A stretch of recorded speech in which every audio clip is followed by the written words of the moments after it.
Chapter 327. When Lu Wan put down the phone, Fang Yixing came out of the study with a scroll of Wu Kaizi's 13 masterpieces of calligraphy and painting. Seeing Lu Wan's expression, he asked, "Is it that brat?" Lu Wan looked at Fang Yixing unkindly and said, "What brat? He's your son." "Humph, I don't have such a son." Fleeing in the face of battle, avoiding battle, cowardly and fearless of death, shameless and shameless, was this a man of the Fang family? He is even worse than a woman. I, Fang Yixing, can't afford to lose my face. Fang Yixing shouted angrily.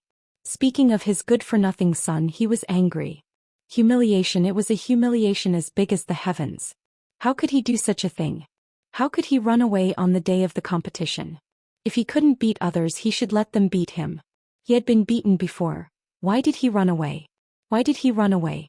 From the day Fang Yan ran away, Fang Yixing felt that he had lost all his face. He could no longer straighten his back and raise his head to look at others. "Fang Yixing, you really raised a good son." "Ha, he ran away." "Fang Yixing, didn't you say your son went to take a bath and change clothes?" "I'm afraid he won't come out for a year and a half. Should we continue to wait?" "Old Fang, your son, is clever. Ordinary people can't do this." Thinking of the ridiculing faces of the Fang family and the crazy smiles of his friends when they talked about his son, Fang Yixing had an impulse to catch Fang Yan and beat him to death. He not only lost his face but also the face of the ancestors of the Fang family. When the old man heard that Fang Yan ran away before the competition, the person who had been paralyzed for many years stood up from the wheelchair, and then fell to the ground. Now he still had the face to come back? And he still had the face to call back? "Fang Yixing, are you done?" Lu Wan shouted angrily. Lu Wan inherited her father's stubbornness and her mother's kindness. In addition, she was nurtured in a scholarly family for many years, so she was gentle and rarely got angry with others.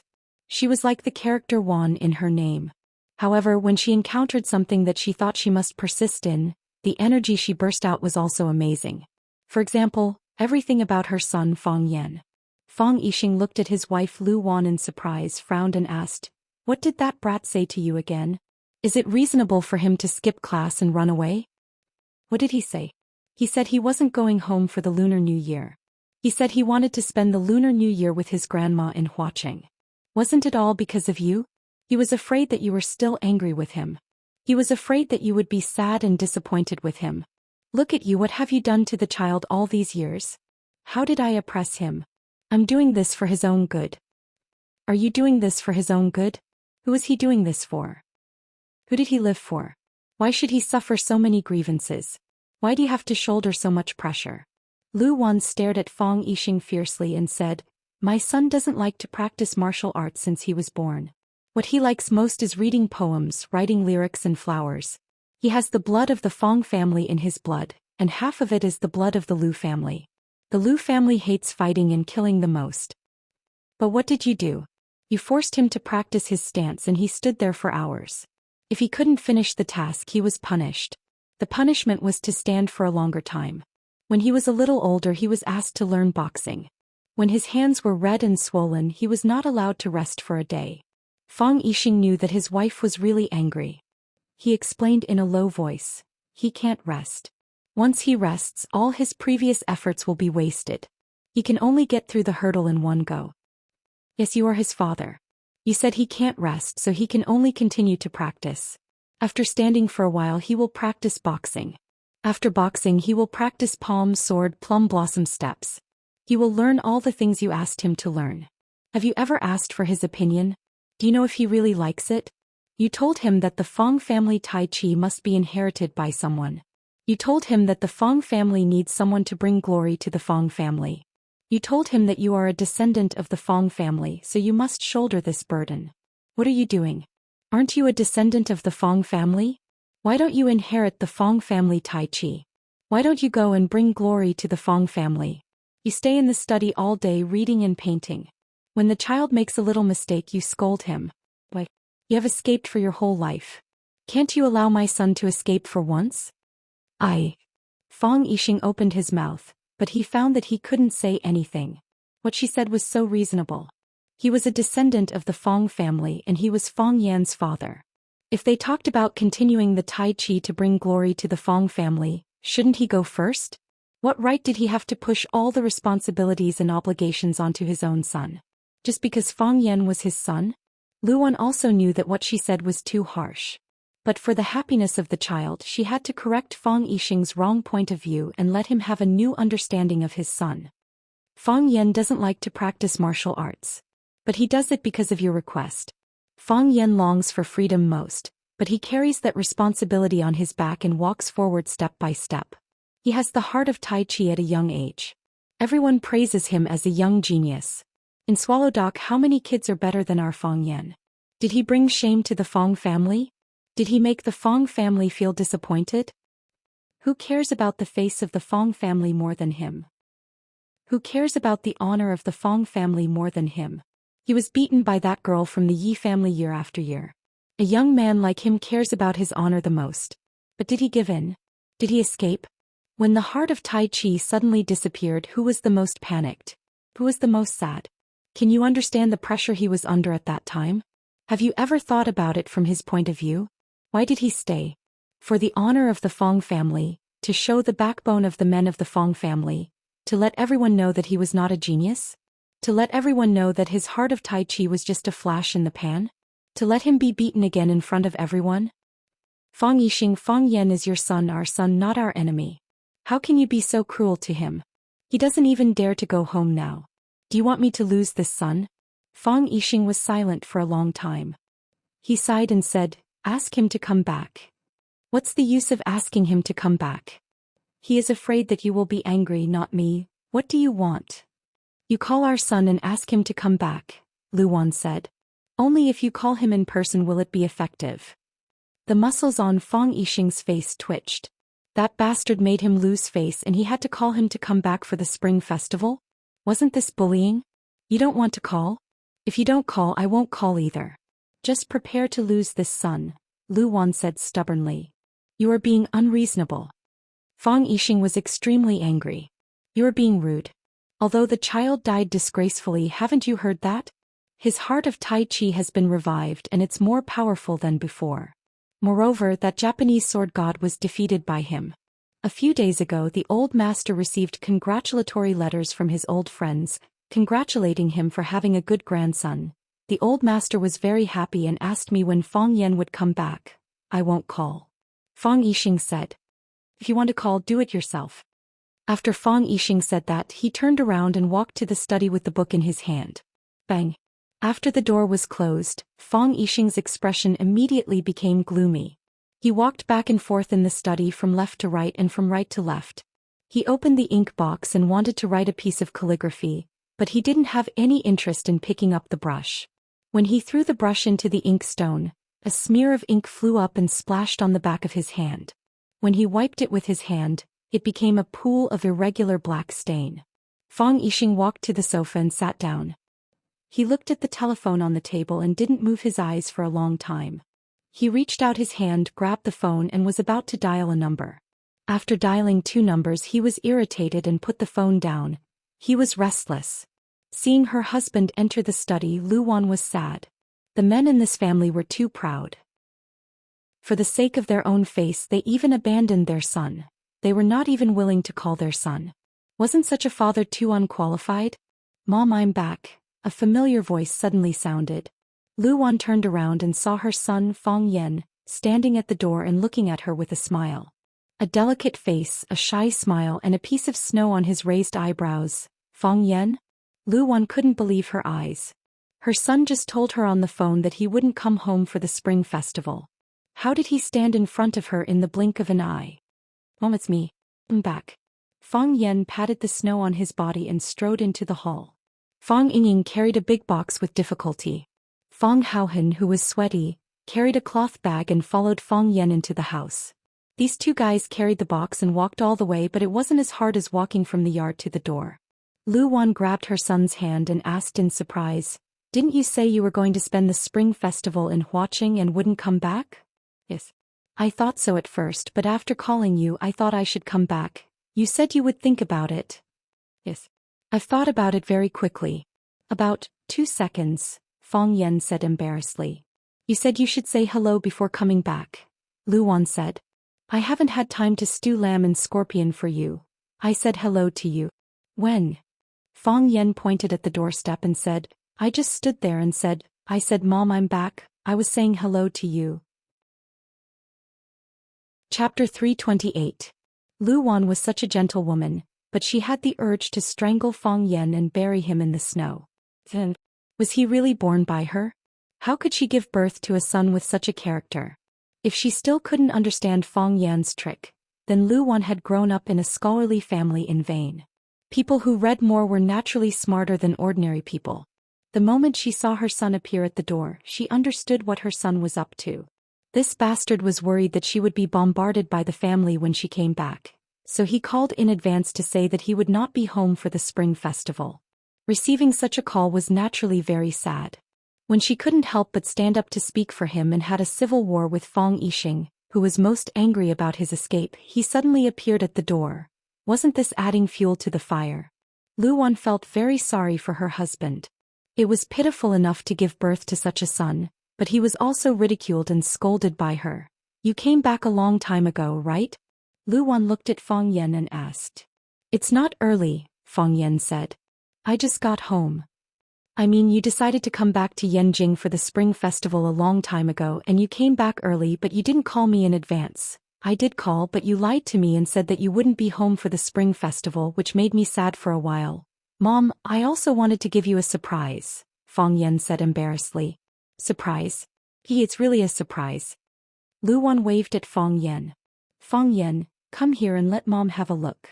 Fang Yan opened his eyes wide and looked at Lu Wan with vigilance, saying, Mom, you don't want to hit me, do you?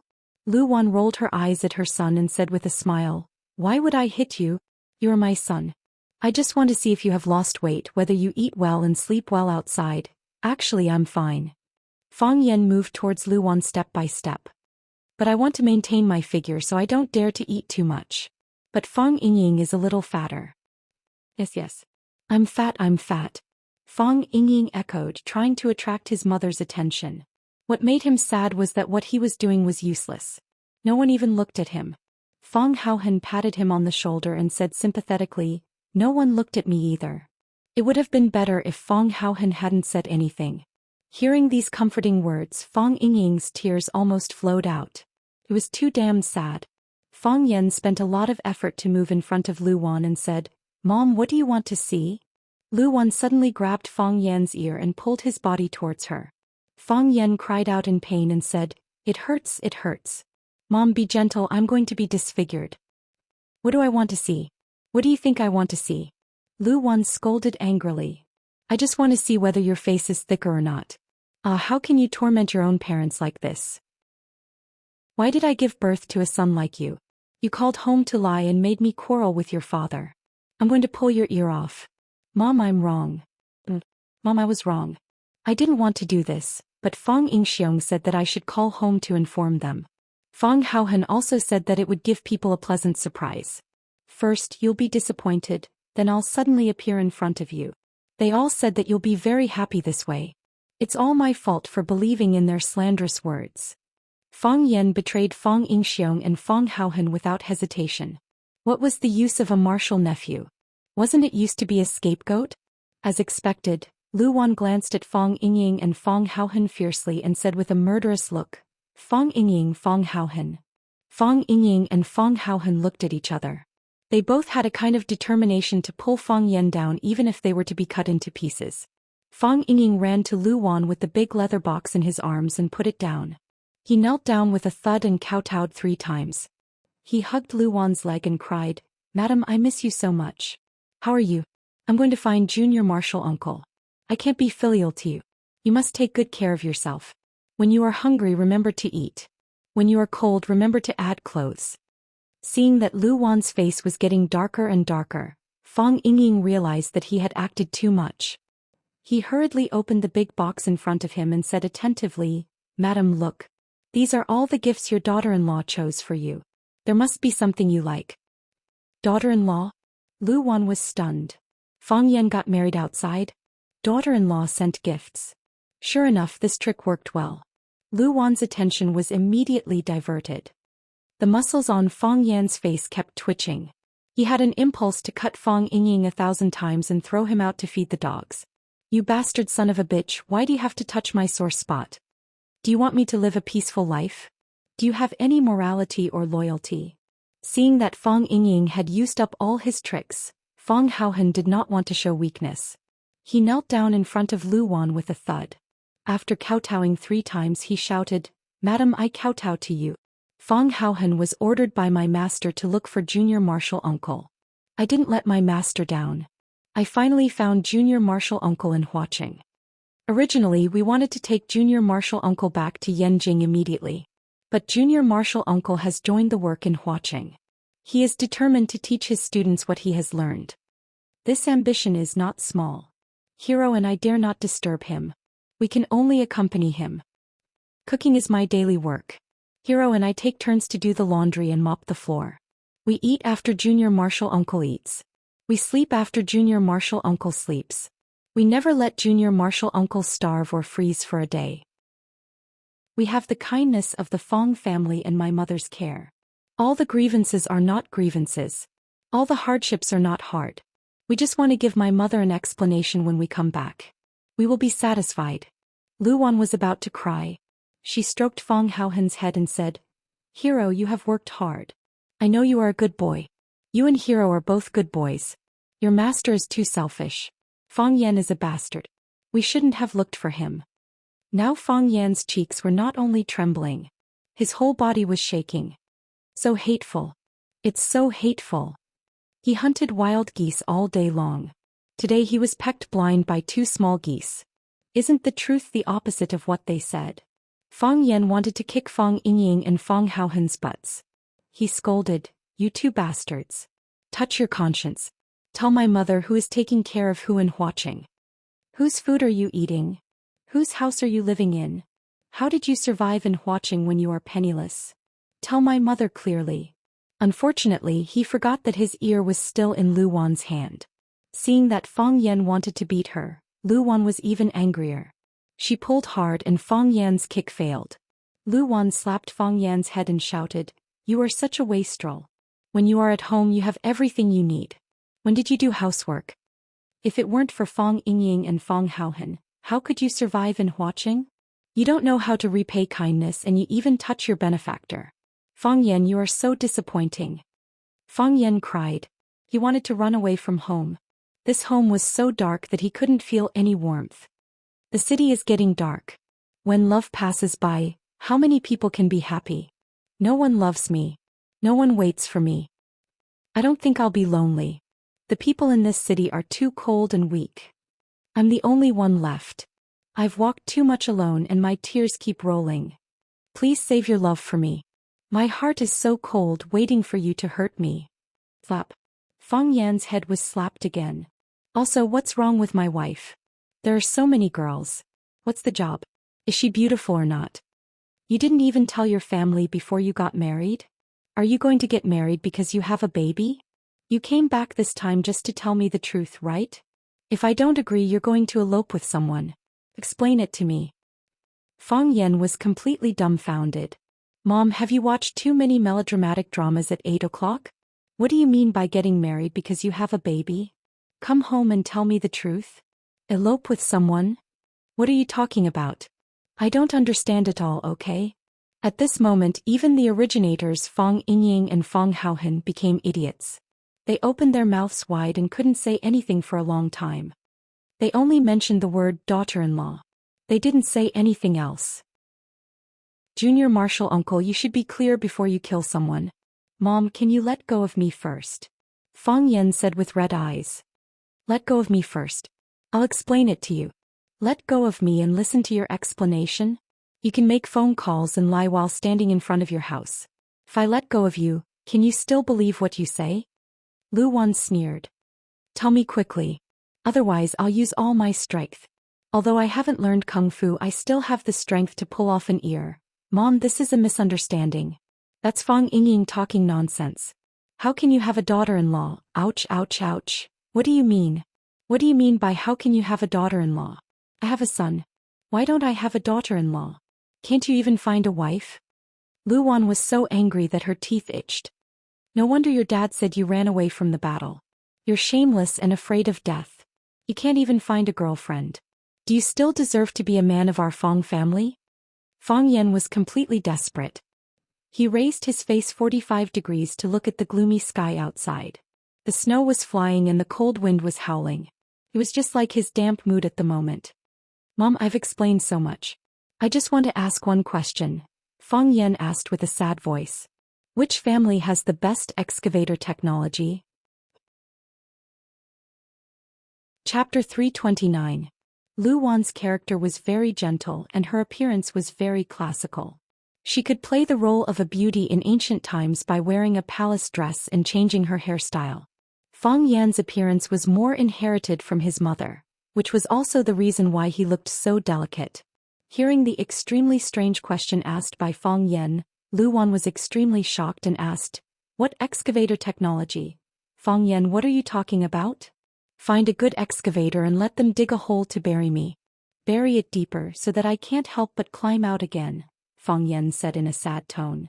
"Anyway, you won't believe anything I say." Lu Wan then let go of Fong Yan's ear and said seriously, "Then tell me what's going on." "You don't have a daughter-in-law for the time being," Fong Yan said with absolute certainty. "The person they are talking about is a very good friend of mine." But Lu Wan obviously still had some doubts about her son's words. Her eyes moved to Fong Yingying and Fong Haohan again, with an expression that said if they dared to lie to her, she would really find an excavator to dig a hole and bury them alive. Fong Yingying and Fong Haohan looked at each other and knew that they could only grit their teeth and persist to the end. Just now, in order to change the topic, they revealed the matter of Fong Yan and Lu Chaoga. If they denied their previous words now, Lu Wan would definitely kill them. "Madam, if Junior Marshal Uncle says no, then no." Fong Yingying glanced at Fong Yan carefully as if he had to say so because he was afraid of Fong Yan's power and influence. "However, when we were in Huaqing, we all lived in Miss Lu's house." "What?" Lu Wan widened her eyes. "Cohabitation? Fong Yan even cohabitation with a girl? Mom, don't look at me like this. I did live in her house, but that house is vacant. She usually doesn't live there." Junior Marshal Uncle didn't lie. "Miss Lu only comes to stay for a night occasionally." Fong Haohan loyally helped Fong Yan get away with it. Lu Wan stared at Fong Yan for a long time and asked, "Is Miss Lu's name Lu Chaoga?" Fong Yan's eyes widened. Even Fong Yingying and Fong Haohan were confused. They only called her Miss Lu and didn't seem to call her by her name. "How did my mother know?" "Strange. Do you think I don't know what you've done in Flower City? Do you think that we can ignore you and pretend that we don't have a son like you after you leave?" Lu Wan felt sour in her heart and said, "You haven't arrived in Flower City, but we already know your whereabouts. We know everything you've done in Flower City. I call your grandma every night. You've come up with a new teaching method, you've had conflicts with others, your class got the first place in the language exam. I know everything. Although your father said that he was angry and never asked about you, every time I called your grandma, he would sit next to the telephone and pretend to read the newspaper. I know he also misses you, Fong Yan, you're our child. As a parent, who would really be angry with their own child?" Plop. Fong Yan knelt down on the ground. "Mom, I'm sorry I let you down," Fong Yan said with red eyes. "I've tried very hard, really tried very hard, but I always let you down again and again." Lu Wan reached out to pull Fong Yan up from the ground and said, "You didn't let us down? It's just that we had too high expectations of you. If we randomly found an opponent for you, how could you fail for 1 year, 2 years, 3 years and then again? But we wanted you to find Yi Ro, in the whole Swallow Dock, who can be her opponent. Others can't beat her, so why should my son beat her? You've tried hard, we know. You don't like to practice martial arts, but you forced yourself to enter this field and you can also achieve such achievements. How can I be disappointed with you? You don't know how proud I am. I can't wait to let the whole world know that I have a good son." Lu Wan bent over and patted the dust on Fong Yan's knees, saying, "I know Lu Chaoga, your grandma told me. She said that you two often went to eat together at home and she was very happy to see you two sitting together. She also invited me to Flower City to have a look, hoping to facilitate the marriage between you two. I didn't agree. I'm afraid that I'll make you nervous if I go there. You've worked hard for your family for so many years and you've been wronged for so many years. I hope you can live a relaxed and happy life in Flower City. You can live as you want and you can live as you want. Don't think about anything and don't consider anything. Just do as you like. In addition, I don't want to interfere with your feelings too early. You've grown up and you're no longer a child. It's natural for you to find a girl to fall in love with. Our Fang Yan is very smart and responsible. I believe you can handle your own affairs. Lu Wan reached out to hold Fang Yan's wrist and said, You've been running around for a whole day. You must be hungry, right? The kitchen is ready for dinner. Go eat first. Let's talk while eating. Fang Yingying and Fang Haohen also got up from the ground. Fang Yingying bent over and patted the dust on Fang Haohen's knees, and Fang Haohen also patted the dust on Fang Yingying's knees. Then the two brothers looked at each other and followed them to the dining room. When everyone in the living room had gone out, the door of the study was opened quietly.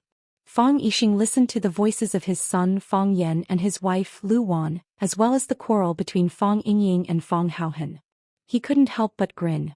He walked back to the desk and spread out the rice paper.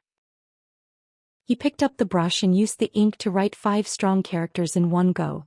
Everything will be fine as long as you have a son. After eating a plate of dumplings, when Fang Yan was about to order a second plate, Fang Yixing walked into the dining room. Fang Yingying and Fang Haohen hurriedly got up. Fang Yan also stood up and shouted, Dad, you still have the face to come back? Fang Yixing snorted coldly and glanced sideways at Fang Yan. However, his tone was much gentler. It didn't seem like he was reprimanding his son, but more like he was joking with his son. Fang Yan looked at Fang Yixing and said sternly, Father, I know that my action of running away from home has made you very embarrassed and disgraced you. I was in the wrong this time. I was too impulsive. I apologize to you. Fang Yixing originally thought that Fang Yan would quarrel with him, but he didn't expect him to react like this. You're so tactful, how can I scold you? If you're wrong, you're wrong. If you're wrong, you have to apologize. Fang Yan said with a smile. I also regretted it, but at that time my heart was in a mess. I really didn't know what to do.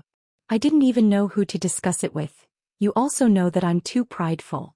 The heart of Tai Chi was gone just like that. How could I have the face to complain to others? Fang Yixing sighed softly, looked at Fang Yan and said, Let bygones be bygones. It's good that you're back. It's good that you're back. Dad, let's have a drink? Fang Yan said. Fang Yixing usually didn't drink, but when he heard his son's suggestion, he was a little moved. He pulled out a chair and sat down, saying, Let's have a drink. Fang Yingying hurriedly ran out to get the wine. This kid is getting more and more slippery. Did you go to see your grandpa? Fang Yixing asked. I'll go in a while. Fang Yan said. Did you underestimate the enemy? I'll go in a while. Fang Yan said. I also brought him good wine. And the Yi family, I have to go and see them too. Fang Yixing said. I will. Fang Yan said with a smile. Prepare some gifts. I'll go to the Yi family to visit the old man. Fang Yixing and Lu Wan looked at each other. They both felt that their son's return this time was a little abnormal. In the past, it was more difficult for him to go to the Yi family than to kill him. Why didn't he resist at all this time? When Fang Yan went to the backyard to see his grandpa, the old man Fang Hui was sitting on a chair and soaking his feet. The weather was cold and the blood in the old man's legs were not smooth. It was easy to get cold. Soaking his feet with medicinal soup could promote blood circulation and drive away the cold, which was good for the old man's health. Seeing Fang Yan enter the room, Fang Hui laughed out loud. He pointed at Fang Yan and said, Kid, you're indeed Fang Hui's grandson. Even though you lost miserably, you still ran with vigor. Grandpa, I'll take that as a compliment. Fang Yan said with a smile. He walked to the old man and asked the nanny who was washing his grandpa's feet to leave. He continued the work that the nanny had not finished. He took his grandpa's feet out of the wooden bucket, wiped them with a clean towel and carefully massaged the acupoints on his feet. He was much better at this than the nanny. Fang Hui looked at his grandson with a face full of love and said, That old fisherman called me and said that you don't know how to respect the old and love the young, and even wanted to trick him into becoming your fighter. My grandson wants a little help from him, and that's because he thinks highly of him. Why doesn't he look at himself? His old arms and legs are useless now. Fang Yan laughed and said, He's really your friend? I thought he was lying to me, so I thought no matter if you're my grandpa's friend or not, I'll beat the bad guys first. But he's so stingy he won't even help a little. Everyone has their own ambitions, you can't force them, Fang Hui said. But he also wanted me to give you a warning. What warning? It's good for young people to be hot-blooded, but don't shed blood so easily, Feng Hui said. Feng Yan's eyes became fierce and said, "Is he warning me or threatening me?" Feng Hui looked at Feng Yan and asked, "Feng Yan, tell Grandpa, who did you offend outside? Otherwise that old thing the fisherman wouldn't have called me and said such a baffling thing. Grandpa, I'll take care of it, don't worry." "Bullshit," Feng Hui shouted. "Your problem is our Feng family's problem. If someone bullies you, they're bullying our Feng family. If you bully others, it's our Feng family bullying others. If there's spit, it's my face. If there's a knife, it's me who'll block it. Do you think it's your turn?" Chapter 330. Feng Hui had thick eyebrows and big eyes, and his bald head was shining. His gaze was like a knife, staring at his grandson, as if he would poke 1,000 holes into the kid if he was dissatisfied. "If there's spit, let it splash on my face. If there's a knife, let me block it with my body. Only those who love you deeply will say such words to you. Only say a few words to people, don't give up all your heart." This sentence had been used as a golden saying for thousands of years. Everyone was wearing layers of masks, looking left and right, scanning back and forth, extremely vigilant and careful. Everyone was so tired that they wished they could find a place with no one around and cry their hearts out. However, it was not like this at home. It was warm, comfortable, and caring for each other. When you were sick, no matter how late it was, father would rush out to buy medicine for you. When you were hungry, no matter how busy mother was, she would put down her work to make a bowl of dumplings or a bowl of noodles filled with soup. After thinking for a while, she would fiercely put 2 fried eggs on it. This kind of love was not mixed with the slightest bit of water. Feng Yan's eyes were red and his heart was full of bitterness. He lowered his head and massaged the acupoints on his grandfather's feet. Because of being bedridden for a long time, the skin and flesh on his legs were thin and shriveled, like a piece of rotten old wood that had long lost its vitality. Grandpa was old. Feng Yixing didn't care about family affairs. He wrote poems and paintings, and he was more like a natural and unrestrained scholar. Therefore the young Feng Yan and the old Feng Hui had to bear more pressure. At his age, with such a body, his grandfather should be enjoying the rest of his life, but he still had to work hard for the Feng family and for the younger generation. Feng Yan's heart was filled with guilt and unease. As if sensing Feng Yan's emotions, Feng Hui reached out and patted the back of Feng Yan's hand, saying, "Don't feel guilty, don't blame yourself, and don't have any psychological pressure. What do we old people want? Isn't it just for the safety of our descendants?" That old thing, the fisherman, refused to obey anyone his whole life. "When we were young we had a lot of fights, but he called a few days ago and praised me for having a good grandson. You see, I have already gained face here. Even if I close my eyes and go down to see our ancestors, I can still stand in front of them with my back straight. I can say loudly that I didn't bring shame to the Feng family. Grandpa, I was too mischievous in the past few years and often made you angry." Feng Yan said with a smile. "I've experienced many things on this trip and I've learned many things. I won't do it again. I want to be a good person. You don't have to think or ask anything in the future. Just read some books and practice boxing. When you're free, I'll push you out to bask in the sun. Try to live to 300 or 500 years old." Feng Hui let out a hearty laugh that shook the night sky. He patted the back of his grandson's hand hard and said, "With such a grandson, what else can I ask for in life? What is there to seek in life? Still a request. Let's just ask him to live for 300 to 500 years, Feng Yan said with a smile. The smile on Feng Hui's face disappeared. He looked at his grandson lovingly and said, "Feng Yan, do you know? You've been sensible since you were young. That's not what you used to say," Feng Yan said with a smile. In the past he often fought with people outside and provoked chickens and dogs. It was not an exaggeration to say that he was ignored by dogs. There were often children's parents who came to his door, and then his family would lock him in the house and punish him. When he was a child he was whipped and stood on the pole. The so-called standing on the pole was upside down and had to carry a bowl of water on the tip of his toes. At that time Feng Yan was still young. He was sweating profusely after 5 minutes and his whole body was shaking after 10 minutes. After half an hour he was half dead. Although Feng Yixing was strict with his son, he couldn't bear to punish him like this. However, Feng Hui wouldn't be polite with Feng Yan. When he heard that his grandson was causing trouble, he glared at him and shouted, "Stand on the pole for half an hour to wake up your brain."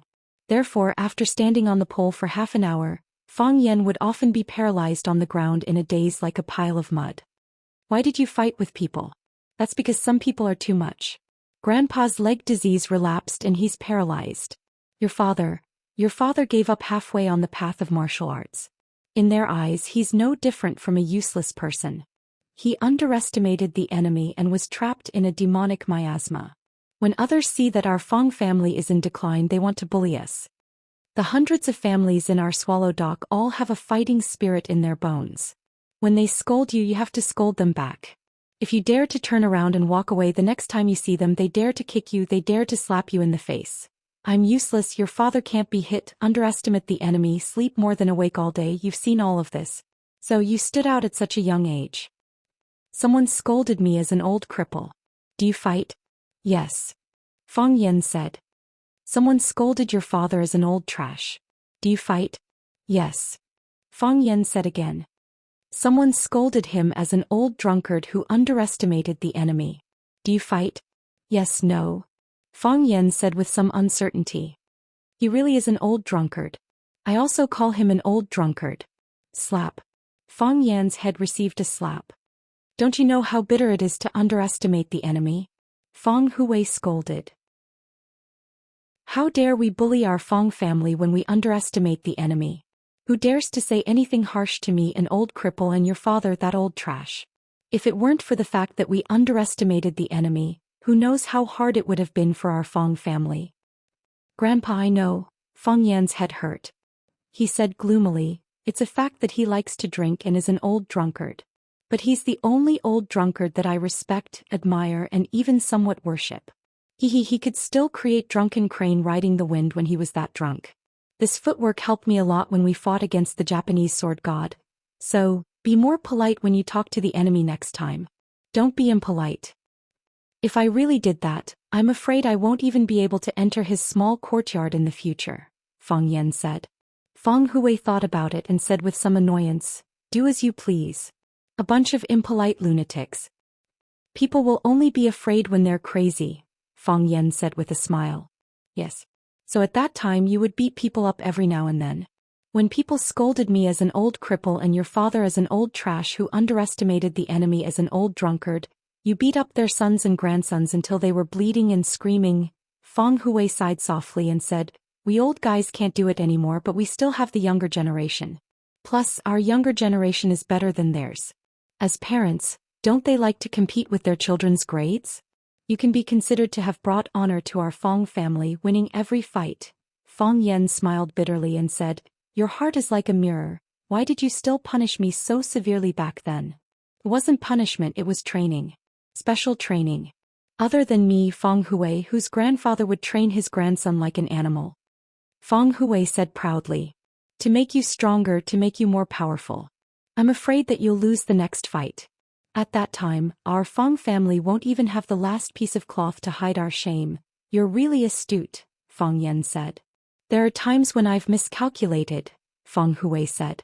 At that time I wanted to see where your bottom line was, how far you could go. But you actually won all the way, even the genius of the Bailey family, Madman Bailey, was defeated by you. This became big news in the entire Swallow Dock. At that time I was thinking, it seems like you haven't reached the end yet, so I'll pressure you a bit more. Find someone more powerful to pressure and see how deep your potential is. Fong Hui looked at Fong Yan a bit embarrassedly and said, originally I wanted to find Bai Xiu, but the Bai family refused. But in this Swallow Dock only the girl from the Yi family was suitable. So I shamelessly went to the Yi family to challenge them. When the Yi family saw that someone dared to challenge them, they were naturally furious. So the girl from the Yi family was a bit heavier. The Yi family's attitude toward our Fong family was a bit worse. I can't beat Yi Ro, I lost the first time we sparred, Fong Yan said with a painful expression as if he couldn't bear to recall the past. At that time Yi Ro was really ruthless and she didn't show any mercy. She sent him flying into the sky and then stepped on him, breaking the door frame and sinking into the mud wall. Sometimes he even wondered if this girl wanted to kill him and end it all. Otherwise it was just a sparring match. Why did it look like there was a deep hatred? Since I've already lost, it proves that my potential ends here. Why do I have to compete every year, year after year? I can't accept it, Fong Hui said. At that time I thought my grandson lost this time, but maybe he'll win next time? But I lost the second time. I know. But what if you win the third time? Fang Hui said with a serious face. You also know that the girl from the Yi family is known as the #1 among the younger generation in the Jianghu. If you beat her, who would dare to look down on our Fang family? A genius is about to rise and they're not afraid of our revenge? So I shamelessly challenged the Yi family for the 3rd time.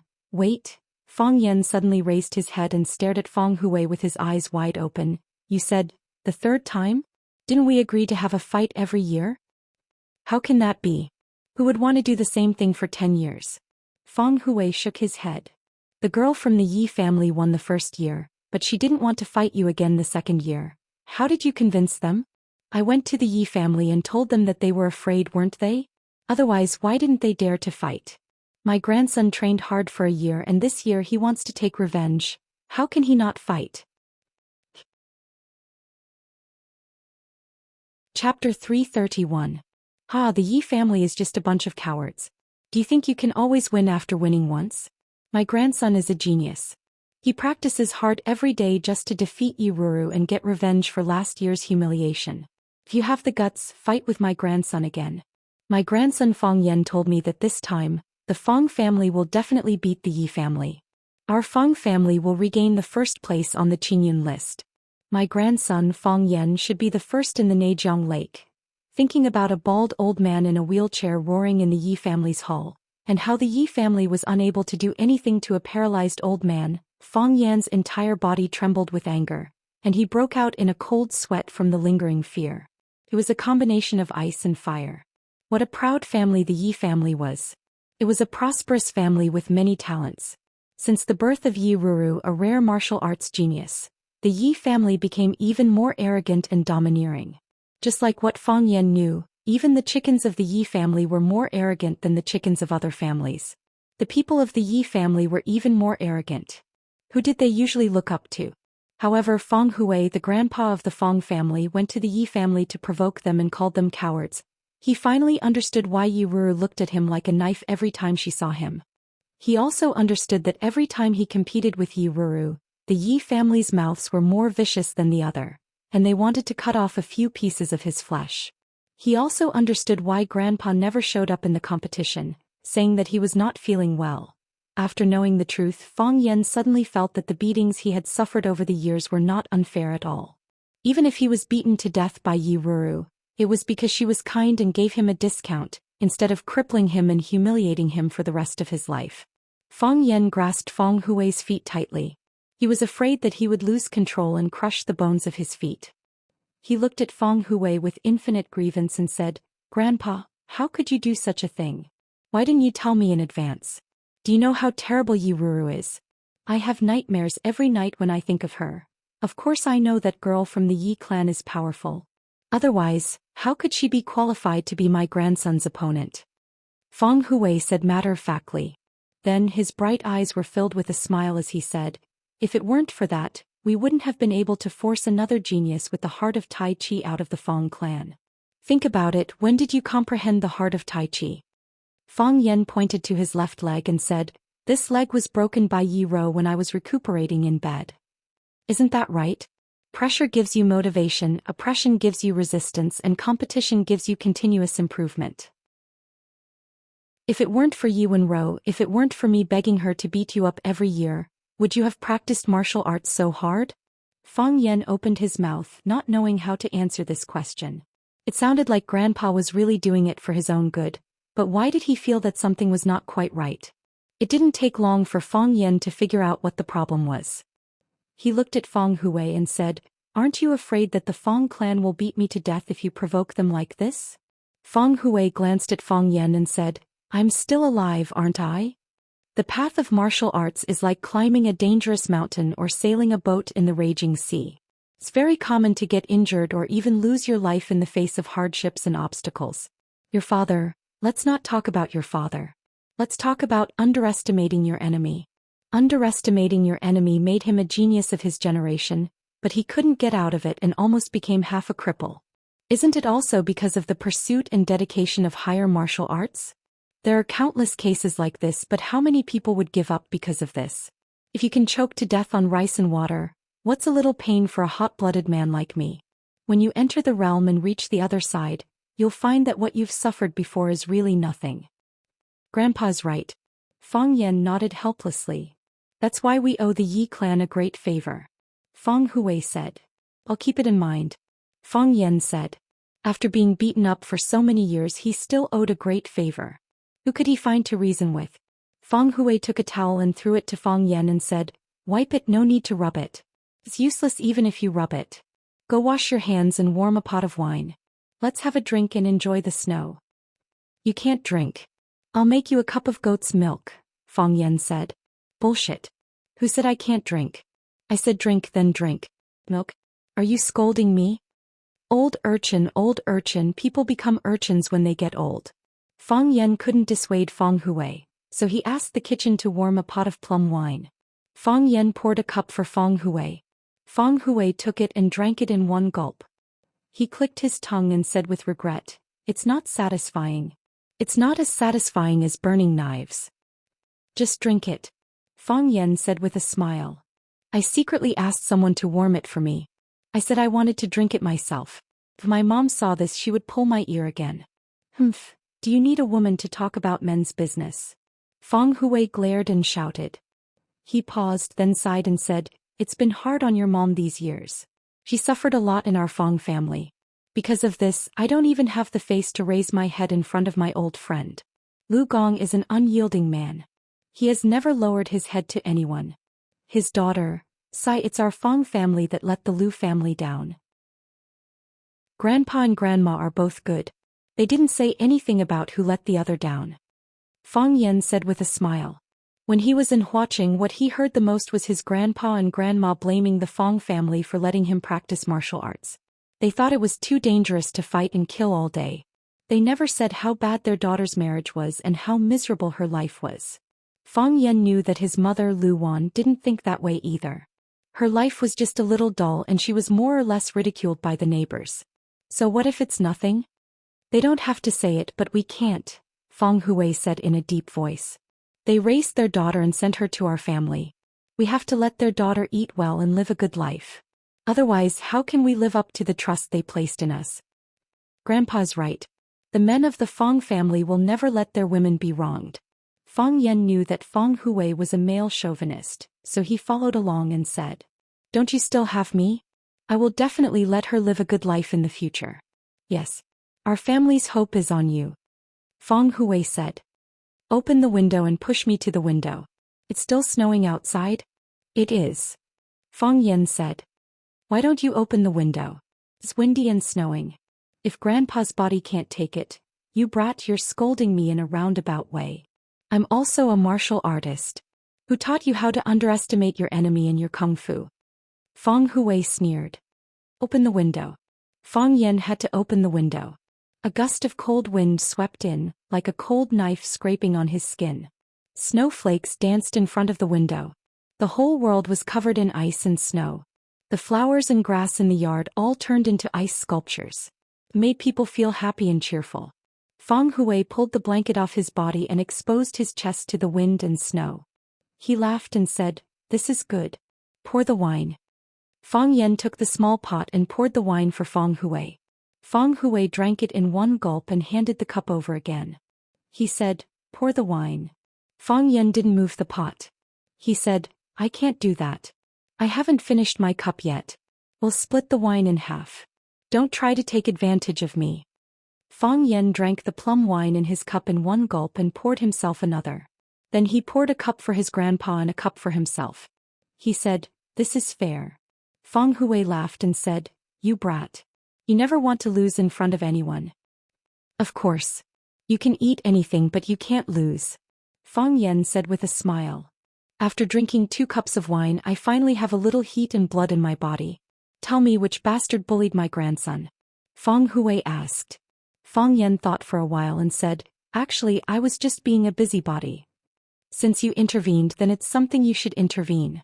There are 2 kinds of people, our own people and outsiders. There are also 2 kinds of things, good things and evil things. If someone does evil things, then it's something we should intervene. Otherwise, what's the point of practicing martial arts? What's the point of living? Grandpa's realm is still higher. Fang Yen flattered him and said with a smile, "Someone bullied a girl and wanted to rob her family property. I couldn't stand it, so I helped solve two small problems. But in the end I got stuck in a quagmire and can't get out. Even the ghost fisherman came out. The someone you mentioned can't be an ordinary person, right?" Fang Hui went straight to the heart of the matter. "I know his name is Jiang Junling," Fang Yen said. "Jiang Junling." Fang Hui's tiger eyes shone with a frightening light. His expression was slightly shocked. He said, "Is it the one whose son should be like Jiang Junling, Jiang Junling?" Fang Yen smiled bitterly and said, "Even Grandpa knows this sentence? It seems that I've really offended a great person." "Bah!" Fang Hui scolded, "You're just putting gold on your face. Who doesn't know how to do this kind of thing?" I ran to the Yi family and shouted that my grandson Fang Yen is the #1 person in the Jianghu. You'll have to do it for real. Fang Yen felt a burning pain on his face as if someone had slapped him several times. Chapter 332. A pot of plum wine was not enough for the two of them to rinse their mouths. Soon the pot was empty. Fang Hui looked at Fang Yen expectantly and said, "Warm another pot?" "Oh." Fang Yen shook his head firmly. "You mustn't, and I won't drink with you. If you do, I'd rather go to bed. Who else in this house has the guts to warm your wine for you except me?" "Bastard." Fang Hui cursed angrily. "Don't think that I can't deal with you just because my legs are paralyzed. Aren't you back now? Tomorrow I'll go to the Yi family and scold them. I'll say that the girl from the Yi family ran to Huaqing and was beaten black and blue by my grandson and ran back crying for her parents. Do you think the Yi family will eat you up?" Fang Yan's face became bitter again as he said, "Grandpa, am I really your grandson? It's fine if the people outside bully me, but you also bully me? Who dares to bully you outside? Didn't that brat from the Jiang family also lose to you?" Fang Yan shook his head with a bitter smile and said, "He doesn't even need to do anything himself. All he has to do is move his lips, and I have to be in danger time and time again. I have to fight for my life and escape from death time and time again. How could he not take advantage of me? If I'm the slightest bit careless, I'll die and I won't be able to come back to see you. What about him? I've won again and again, but all I've done is cut off some of his branches and leaves. He's still that sturdy and tall tree trunk. When winter passes and spring comes, he'll once again flourish with leaves and become the benchmark and hope for countless people. Grandpa, this is an unfair battle." Fang Hui looked at Fang Yen with burning eyes and said, "Are you afraid?" "Grandpa, I'm not afraid. There is no fear in the martial arts spirit, only fear. I just don't like this kind of oppressive environment. I worry that he will harm my family. I worry that he will harm my friends. I even worry that he will harm my students. I'm not afraid of death, but I don't want to die. I'm not afraid of death, but I'm more afraid of the people I care about dying because of me. I'm your grandfather, so I have the right to speak. I'm not afraid to die. Your father also has the right to speak, and he is not afraid of death. Your mother, your family, your friends, they all have a say. None of us are afraid to die." Fang Hui looked at Fang Yen and asked, "If you were given a second chance, would you still choose to do the same thing? Would he still choose to do that? If he could do it all over again, would he still push Lu Chaoge away from the speeding car? If he could do it all over again, would he still save Qin Yitian from the bomb attack? If he could do it all over again, would he still straighten his back and not give in to Jiang Junling? Yes, he would do it again. If he could do it all over again while saving Lu Chaoge, he would also save the security guard of Sky One, Lu Jinju. That way his wife wouldn't be a widow and his parents wouldn't lose their son. Most importantly, he would be able to see his son call him father.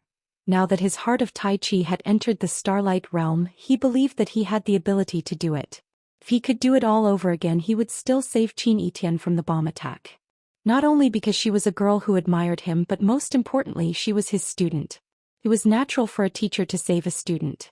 Not only would he save her, but he would also protect her with his own chest. He wouldn't let her get hurt, and he wouldn't let her use her thin body to block bullets for him. She was known for her intelligence, but she wasn't good at this kind of thing. If he could do it all over again, he would still raise his head and stick out his chest in front of Jiang Junling and not give in. If someone scolded him, he would scold him back. If someone slapped him, he would slap him back dozens of times. This was his spirit, his pride, and the code of conduct and ethics that he had adhered to since he was young. The biggest difference between him and Bai Xiu was that Bai Xiu could endure humiliation and let his face dry. But Fang Yan wouldn't. He wouldn't endure humiliation, because he believed that enduring would only bring him more humiliation. He wouldn't bear any weight because too much weight would suppress his heart of Tai Chi. He wouldn't let the saliva on his face dry by itself. He would smear the other party's face with saliva. Some people scolded him for being a pervert, some said that he was despicable, and some even said that he was a bitch all the time. But did he do anything wrong? If I could do it all over again. Fang Yan looked into Fang Hui's eyes and said firmly, I believe that I can do better.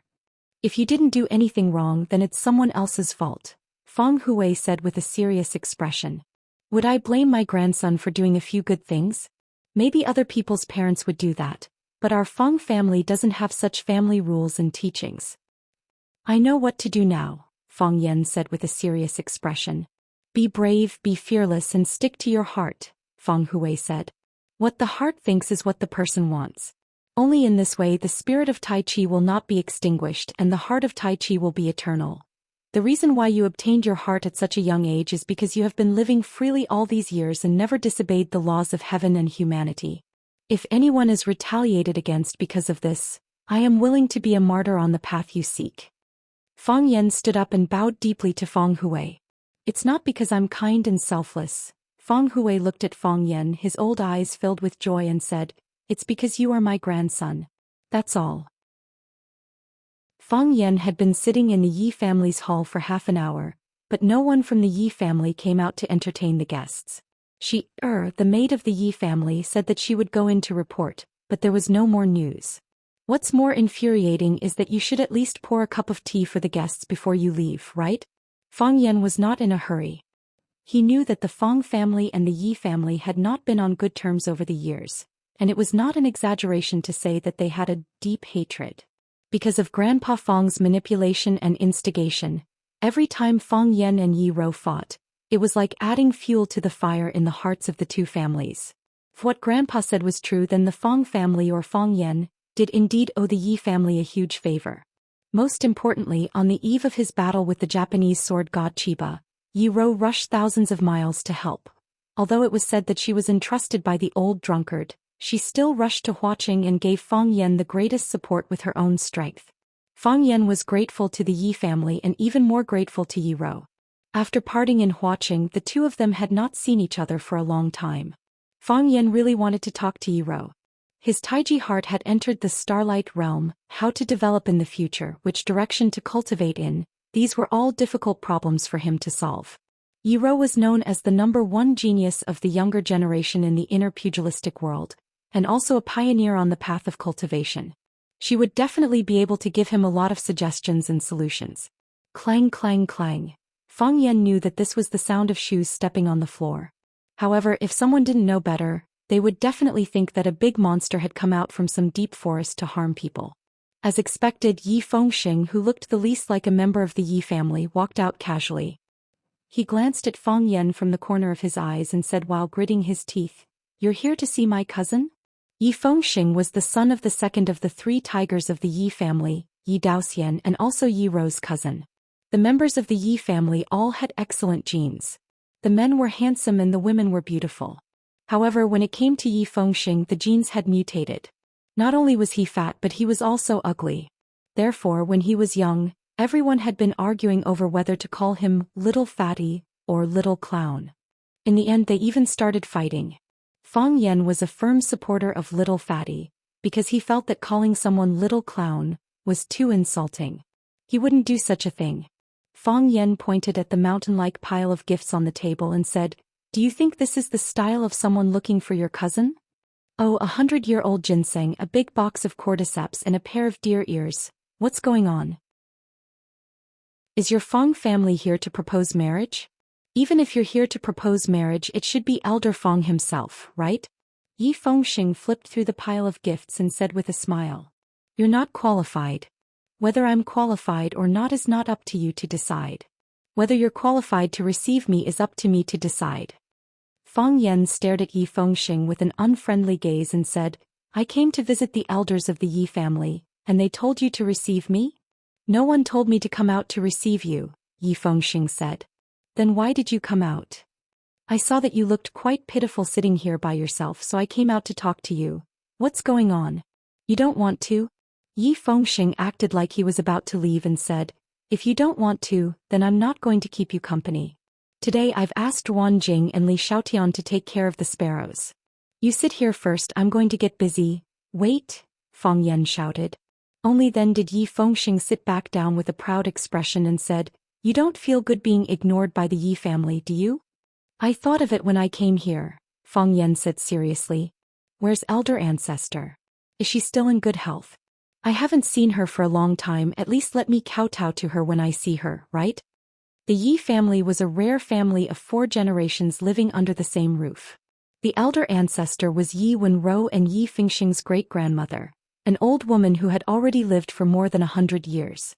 Even now the old woman's teeth were still very good and her mind was quick. When the weather was good she could still be seen looking around and walking around Swallow Dock. If Fang Yan could see her and please her, she could help put in a few words and the grudge between the 2 families would be resolved. Fang Yan's trip would not be in vain. You want to see our elder ancestor? Don't even think about it. On such a cold day she doesn't plan to go out in the warm room and no one dares to let her out. Yi Fengxing mercilessly dispelled this idea of Fang Yan's. Then I'll go to the warm room and kowtow to her, Fang Yan said. The Yi family's warm room, it's not like I haven't been there before. Ha. Yi Fengxing pointed at Fang Yan and laughed. You still dare to say you're not here to see my cousin. Chapter 333. Fang Yan's eyes lit up and said, Yi Rou is also in the warm pavilion? Isn't that obvious? The person the ancestor loves the most is my cousin. At this time the ancestor is in the warm pavilion, so of course my cousin has to be in the warm pavilion. Yi Fengxing looked at Fang Yan with disdain and said, don't tell me you want to pick up my cousin? I have to say I really admire your courage. Competing every year, getting beaten every year, getting beaten every year and still competing every year. You've been beaten by my cousin for so many years, aren't you afraid? I'm not afraid, I'm very grateful to her in my heart. Fang Yan said. Grandfather was right, if there wasn't a strong opponent like Yi Rou, if there wasn't the annual competition between the Yi and Fang families, if there wasn't the worry of being ridiculed and looked down upon, if there wasn't the fear of his face being disfigured and his legs being broken, Fang Yan wouldn't have been able to train as hard as he did before. It was also because of his stubbornness like a fool that he was able to achieve the martial arts he had today at such a young age. It was because he fought like a madman that he had the heart of Tai Chi that allowed people to enter a higher level of the martial arts world. It was also because of his meteoric rise that the pressure on the family due to his father's accident was greatly reduced. Because of his rapid growth, no matter who scolded his grandfather as a cripple or who scolded his father as trash, the Fang family only needed to refute with, my grandson is stronger than you. The Yi family had given the Fang family too much and the Fang family owed Yi Rou too much. Yi Fengxing widened his eyes and looked at Fang Yan and said, Fang Yan, did my sister beat you silly? What did you just say? You thanked my sister? Thanked my sister for beating you? I'm not silly. On the contrary, she beat me until I became smarter. Fang Yan said with a smile. The heart of Tai Chi indeed had the effect of improving the human body's functions and developing the brain's intelligence. With the heart of Tai Chi, Fang Yan was indeed smarter than before. He felt refreshed. Ordinary people would feel more clear-headed when they felt good. This was especially true for martial artists like Fang Yan, whose physical qualities were superior to ordinary people. Fang Yan, who did not have the heart of Taiji, was in the wonton stage.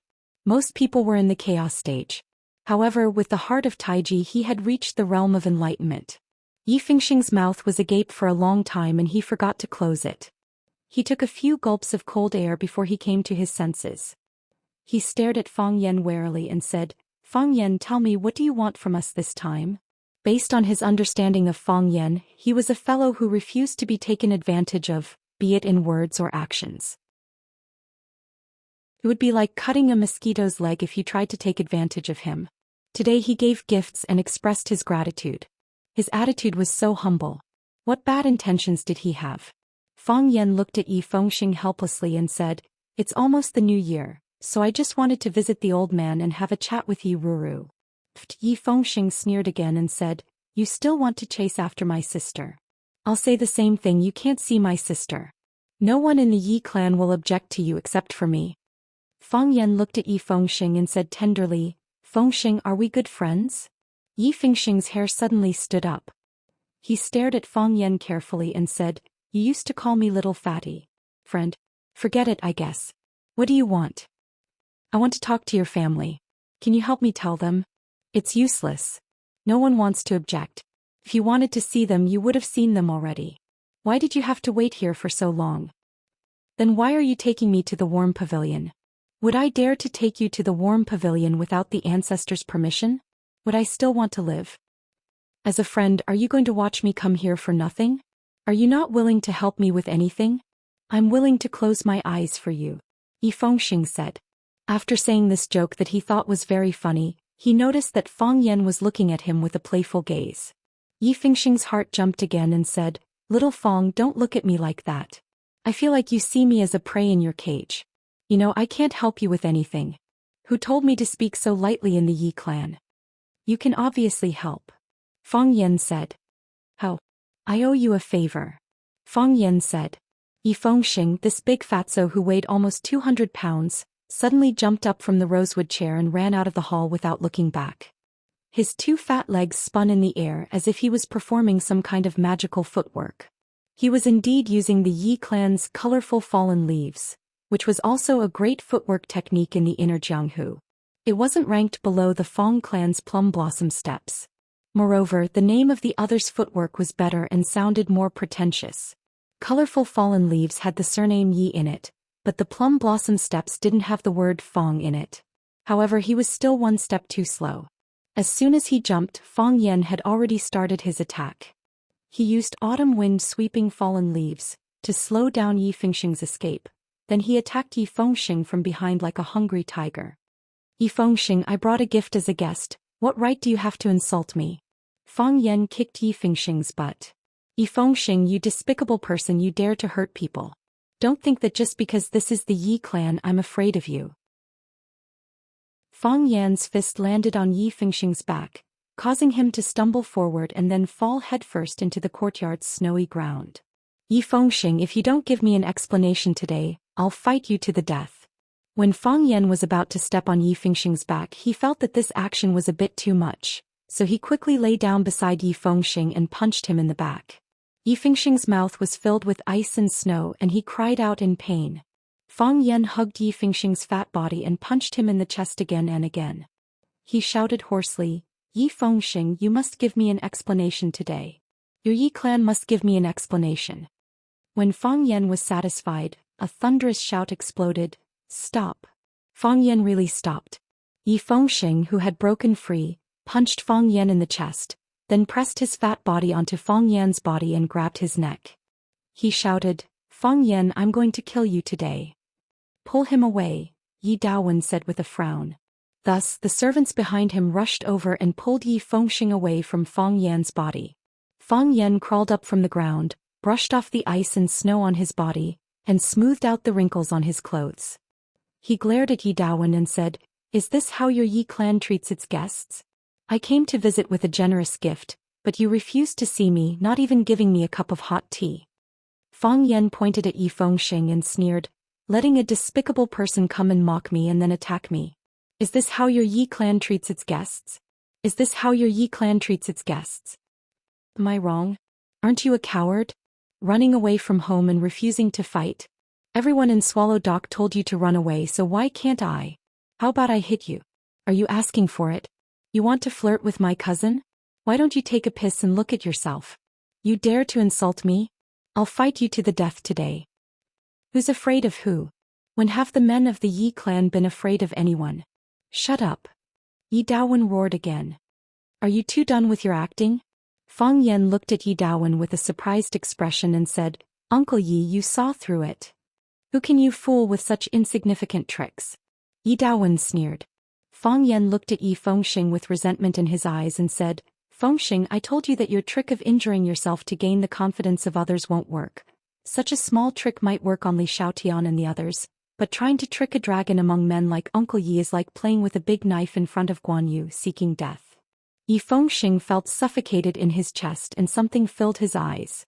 He said, "Haven't you achieved your goal? Uncle is coming out." Yi Daowen looked at Yi Fengxing, then looked at Fang Yan. He snorted coldly and said, "What kind of nonsense is this?" Fang Yan stepped forward and bowed respectfully to Yi Dawen and said, "Uncle Yi, I've let you laugh at me. Fengxing is my best friend and he made this suggestion for my sake. Although it's a bit stupid, it's all for my own good. If Uncle Yi wants to blame someone, then blame me." Yi Fengxing's face was ashen. This Feng Ran wasn't like this before.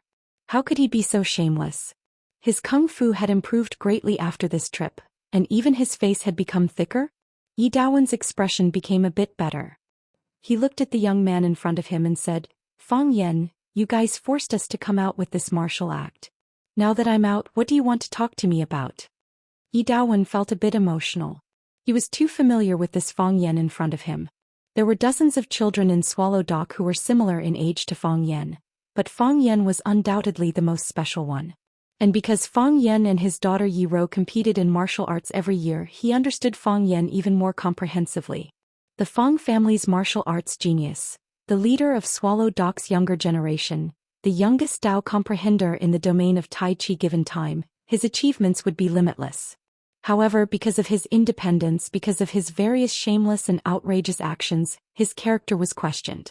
You might not like such a young man, but you couldn't ignore him. Because his name would always appear in your ears, and his figure would always appear in front of your eyes. It couldn't be erased and it couldn't be expelled. Yi Dawen asked this question so formally, but Fang Yan didn't know how to answer. After a long silence, he said seriously, "I'm here to find Yi Rou." Chapter 334. The snow stopped for the moment, but it was still cold. Everyone standing in the courtyard felt the cold wind blowing into their necks. Their clothes and skin seemed to be separated into two different extremes, with no intention of warming each other. Logically speaking, whether it was Yi Dawen, Fang Yan, Yi Fengxing, or the Yi family servants, everyone here practiced martial arts and had strong resistance to the cold. There was no reason for them to feel so cold. However, after hearing Fang Yan say, "I'm here to see Yi Rou," they suddenly felt that the cold was hard to resist. Yi Fengxing quickly signaled to Fang Yan with his eyes and said, "Didn't you say you were going to kowtow to our ancestor? Do you think our ancestor will see you? Hurry up and go back. It's snowing heavily right now and our ancestor won't see outsiders." Yi Dawen frowned slightly. His sharp eyes swept across Fang Yan's face and he didn't say anything for a long time. This arrogant and conceited guy said he was here to see his daughter in front of his father. Isn't he afraid that I'll beat him to death and bury him in the courtyard as fertilizer? What's his relationship with Yi Rou? Did something unpredictable happen in Yi Rou's trip to the City of Flowers? Fang Yan looked at Yi Xingxing gratefully and said, "I originally wanted to say that I'm here to thank the Yi family, but I know that it would be more solemn and respectful if Grandpa said it. In Uncle Ye's eyes, I'm still a child, just a junior. I do want to kowtow to the ancestor. After going out for so long, it's natural for me to kowtow and say some blessings to the old man after coming back. It's also a courtesy that a junior should perform.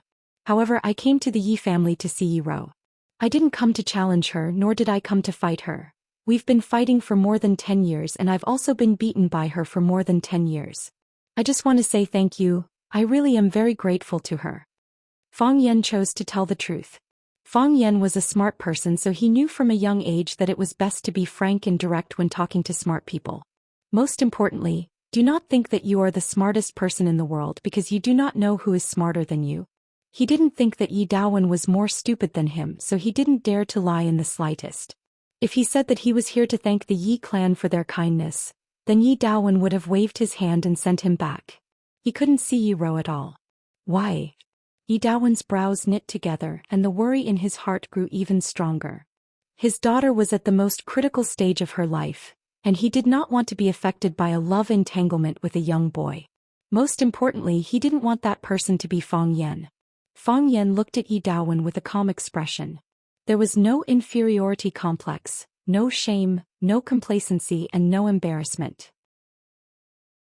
His expression was calm, his eyes pure, as if this matter was reasonable. A person who is willing to continuously beat his defeated opponent for 10 years, Fang Yan said with a smile. I don't think it's easy. It's also something to remember and be grateful for. Yi Dawen's brows relaxed and a rare smile appeared at the corner of his mouth. He said, Do you understand? I understand. Fang Yan said. The Fong clan has produced an amazing talent, Yi Dawen said with emotion. He turned around to look at Yi Fengxing and said, "Go to the warm pavilion and ask the ancestor if she is willing to let the Fong clan's boy go in and kowtow to her." Yi Dawen glanced at Fong Yan, then turned around and left. Yi Fengxing quickly walked in front of Fong Yan, punched Fong Yan's chest and scolded, "You bastard, I was almost beaten to death by you just now. Didn't I also lie still and let you punch me a few times to vent your anger?" Fong Yan said with a smile. "At least you still have some conscience. This was clearly your plan. Why did you put it on me? What do you mean by stupid? Would I come up with such a stupid plan?" Yi Fengxing said in annoyance. "It's also to increase credibility. Besides, if I said I came up with this plan, what would Uncle Yi think of me?" "He would think you're a despicable person," Yi Fengxing said. "If you say I came up with this plan, what would he think of me?" "He would think that there's something wrong with your IQ. But it shouldn't be because of your character. So you're more suitable than me to take this blame." Yi Fengxing rubbed the sore part of his face and angrily said, "Are we really good friends? Why do I feel like I'm the one who treats you as a friend, but you don't treat me as a friend at all? If I didn't treat you as a good friend, would I trick you?" Fong Yan softly comforted, "Of course not. Those who aren't my good friends don't have the right to be tricked by me. You tricked Bai Xiu. You tricked Bai Li Lu. You tricked Lu Jing. You tricked Li Xiaotian. Don't tell me you treat them as good friends. Everything has two sides, you're different from them," Fong Yan hurriedly explained. "You're the fatso with the most sense of justice in my heart." Yi Fengxing sighed and said, "Wait here, I'll go to the warm pavilion and ask for you." "Wait!" Fong Yan shouted. He ran to the living room and took out the large pile of gifts from the table, stuffed them all into Yi Fengxing's arms and said, "Tell the ancestor, just say that this is my filial gift to her. Be more subtle, don't say it too bluntly, it's like we're showing off." Yi Fengxing helplessly shook his head and said, "How could she refuse you like this?" "Then don't refuse," Fong Yan said with a smile. The warm pavilion was very large, made up of several connected rooms. There was a fire dragon burning under the room, so the room was as warm as spring, very comfortable. And because the ground heating was very dry, there were many green plants planted on the left and right sides of the main room. Red peppers, green cucumbers, and a ground full of big watermelons, looking red and green alternating, growing delightfully. In one of the rooms, an old lady was picking cucumbers on her toes. Yi Ro was carrying a small basket next to her. The basket was already half full of tender cucumbers. Wash them with snow water, take a bite or mix them with sauce. They were all excellent dishes to go with wine.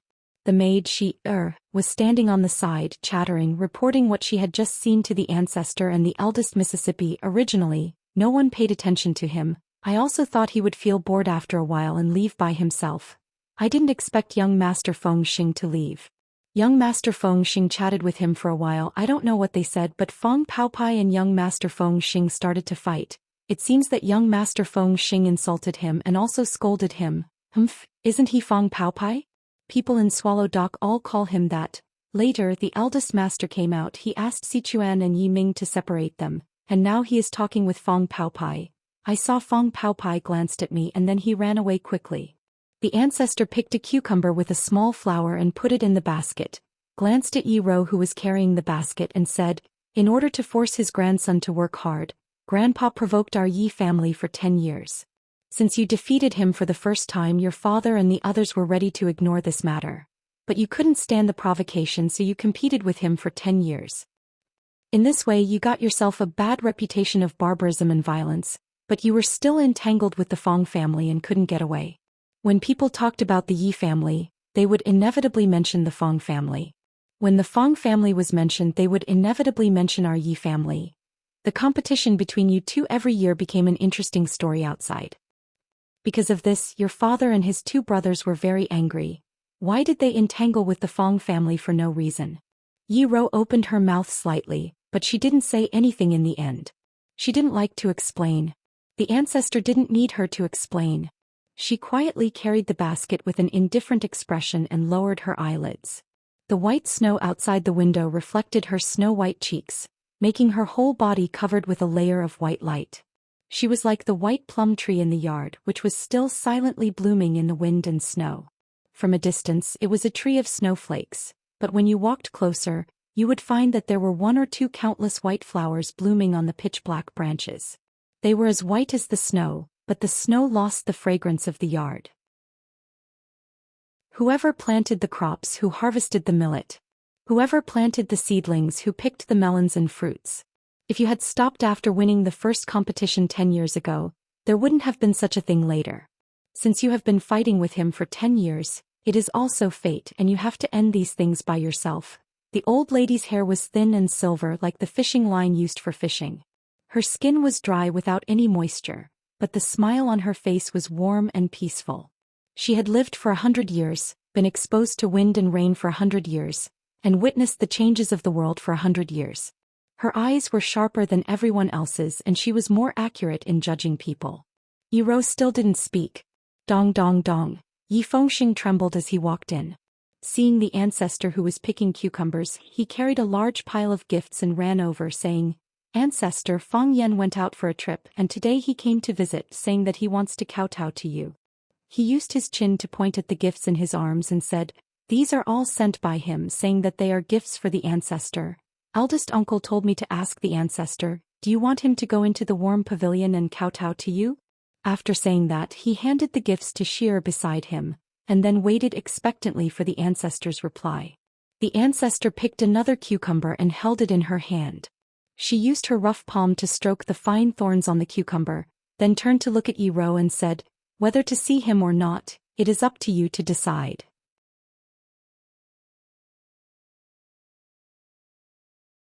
Chapter 335. Yi Fengxing glanced at Fang Yan as he led the way. Fang Yan grew impatient and said, "What are you trying to say? What's your relationship with my sister?" Yi Fengxing asked in confusion. When the ancestor asked Yi if she wanted to see Fang Yan, Yi said, "I beat him up for 10 years. It's too easy for him to come here and kowtow to me." Although her words were belittling to Fang Yan, she still asked the ancestor to see Fang Yan. This question confused Fang Yan. What was his relationship with Yi? Friends? Not really. She used to be the person he hated the most. If Yi was the second most hated person in his heart, then no one could be the first. Of course, with the addition of the general's order, he firmly occupied the first position, which was as stable as Mount Tai. He wouldn't be shaken in a short time. Enemy? It wasn't appropriate to say that. Fang Yan knew she wasn't his enemy. Which enemy would risk their life to save the other when they were in danger? Strangers? No, Yi was definitely the person and woman Fang Yan was most familiar with in the world. Fang Yan hesitated for a long time and said with certainty, "Comrades. We are comrades." "Comrades?"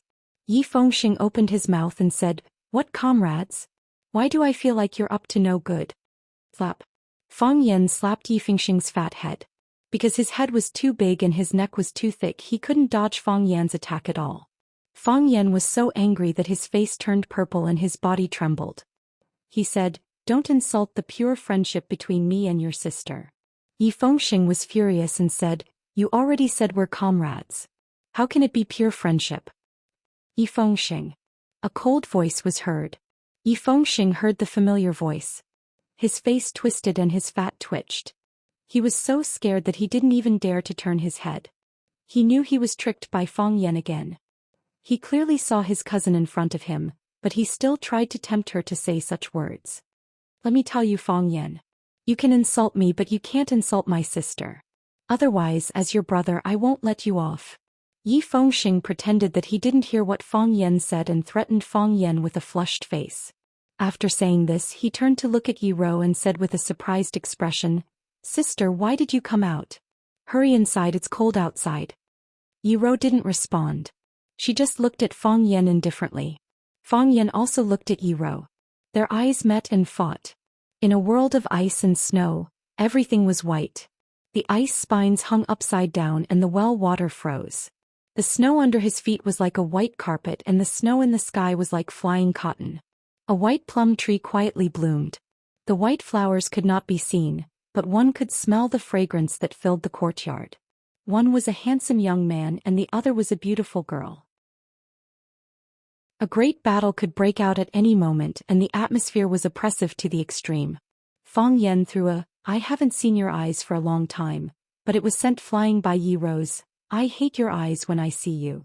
Fang Yan didn't give up and used beautiful eyes again. Yi Rou was furious and directly used get out of here eyes to cut him into pieces. Fang Yan didn't want to be outdone. He used his ultimate skill, how will I live without you, and silently sent it over. Yi Rou used go to hell eyes, blind your dog eyes, you despicable, dirty, shameless bastard eyes, and other killer moves, but still couldn't defeat Fang Yan's ultimate skill. This round Fang Yan won. Yi Fengxing looked at Fang Yan, then looked at Yi Rou and asked with confusion, what are you two doing? Fang Yan glanced at him with disdain and didn't waste time to explain anything to him. His level was too low, so he didn't know that an earth-shattering battle had just happened in front of him. Fang Yan looked at Yi Rou and said, you came to pick me up?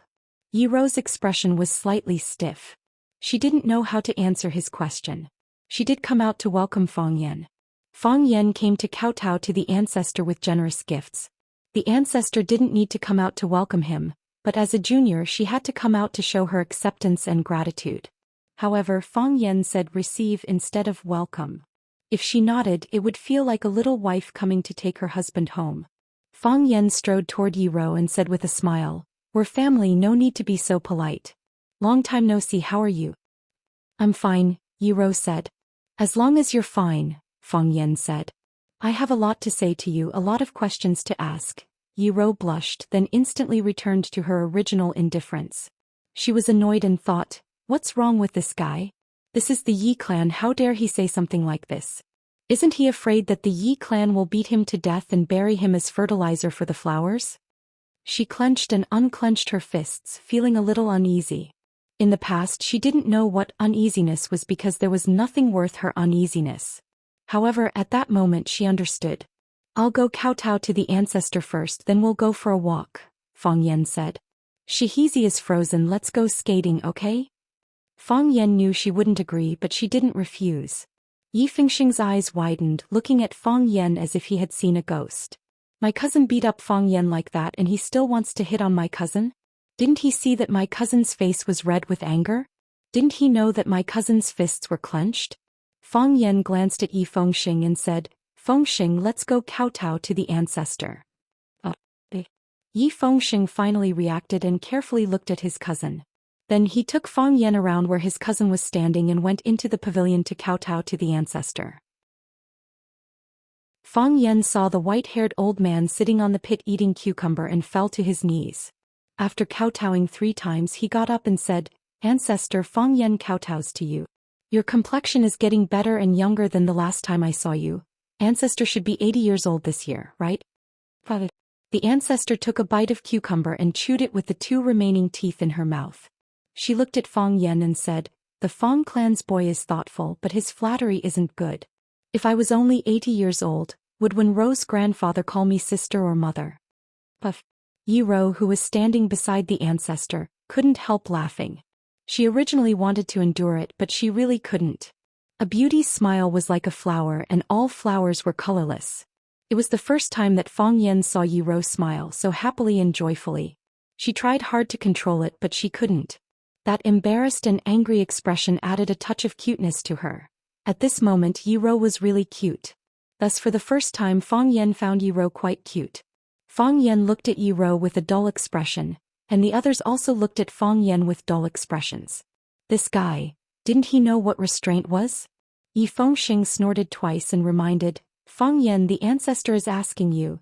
He somewhat regretted bringing Fang Yan to see the ancestor.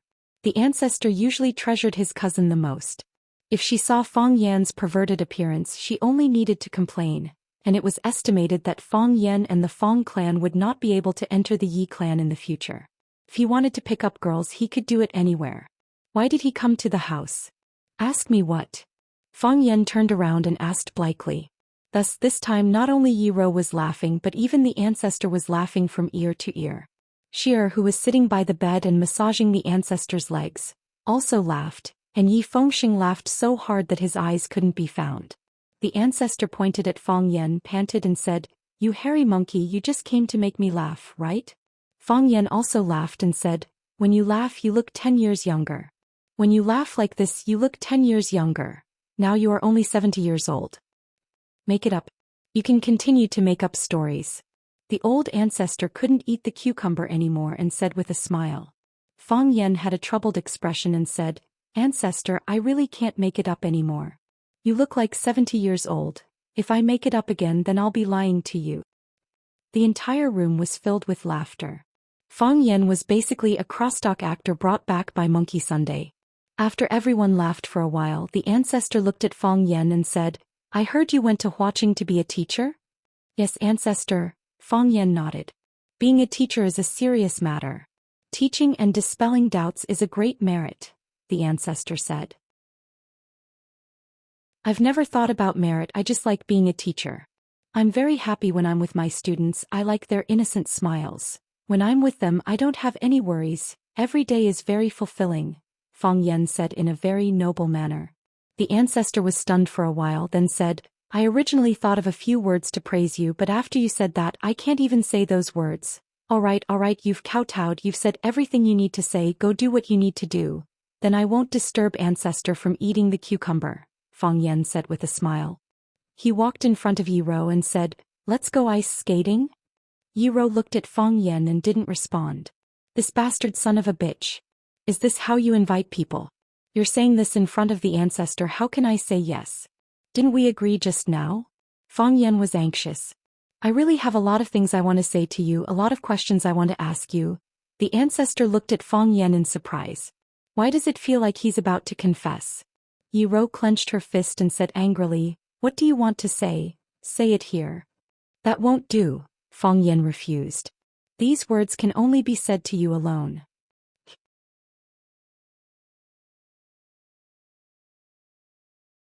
Chapter 336. Xianxia was a river.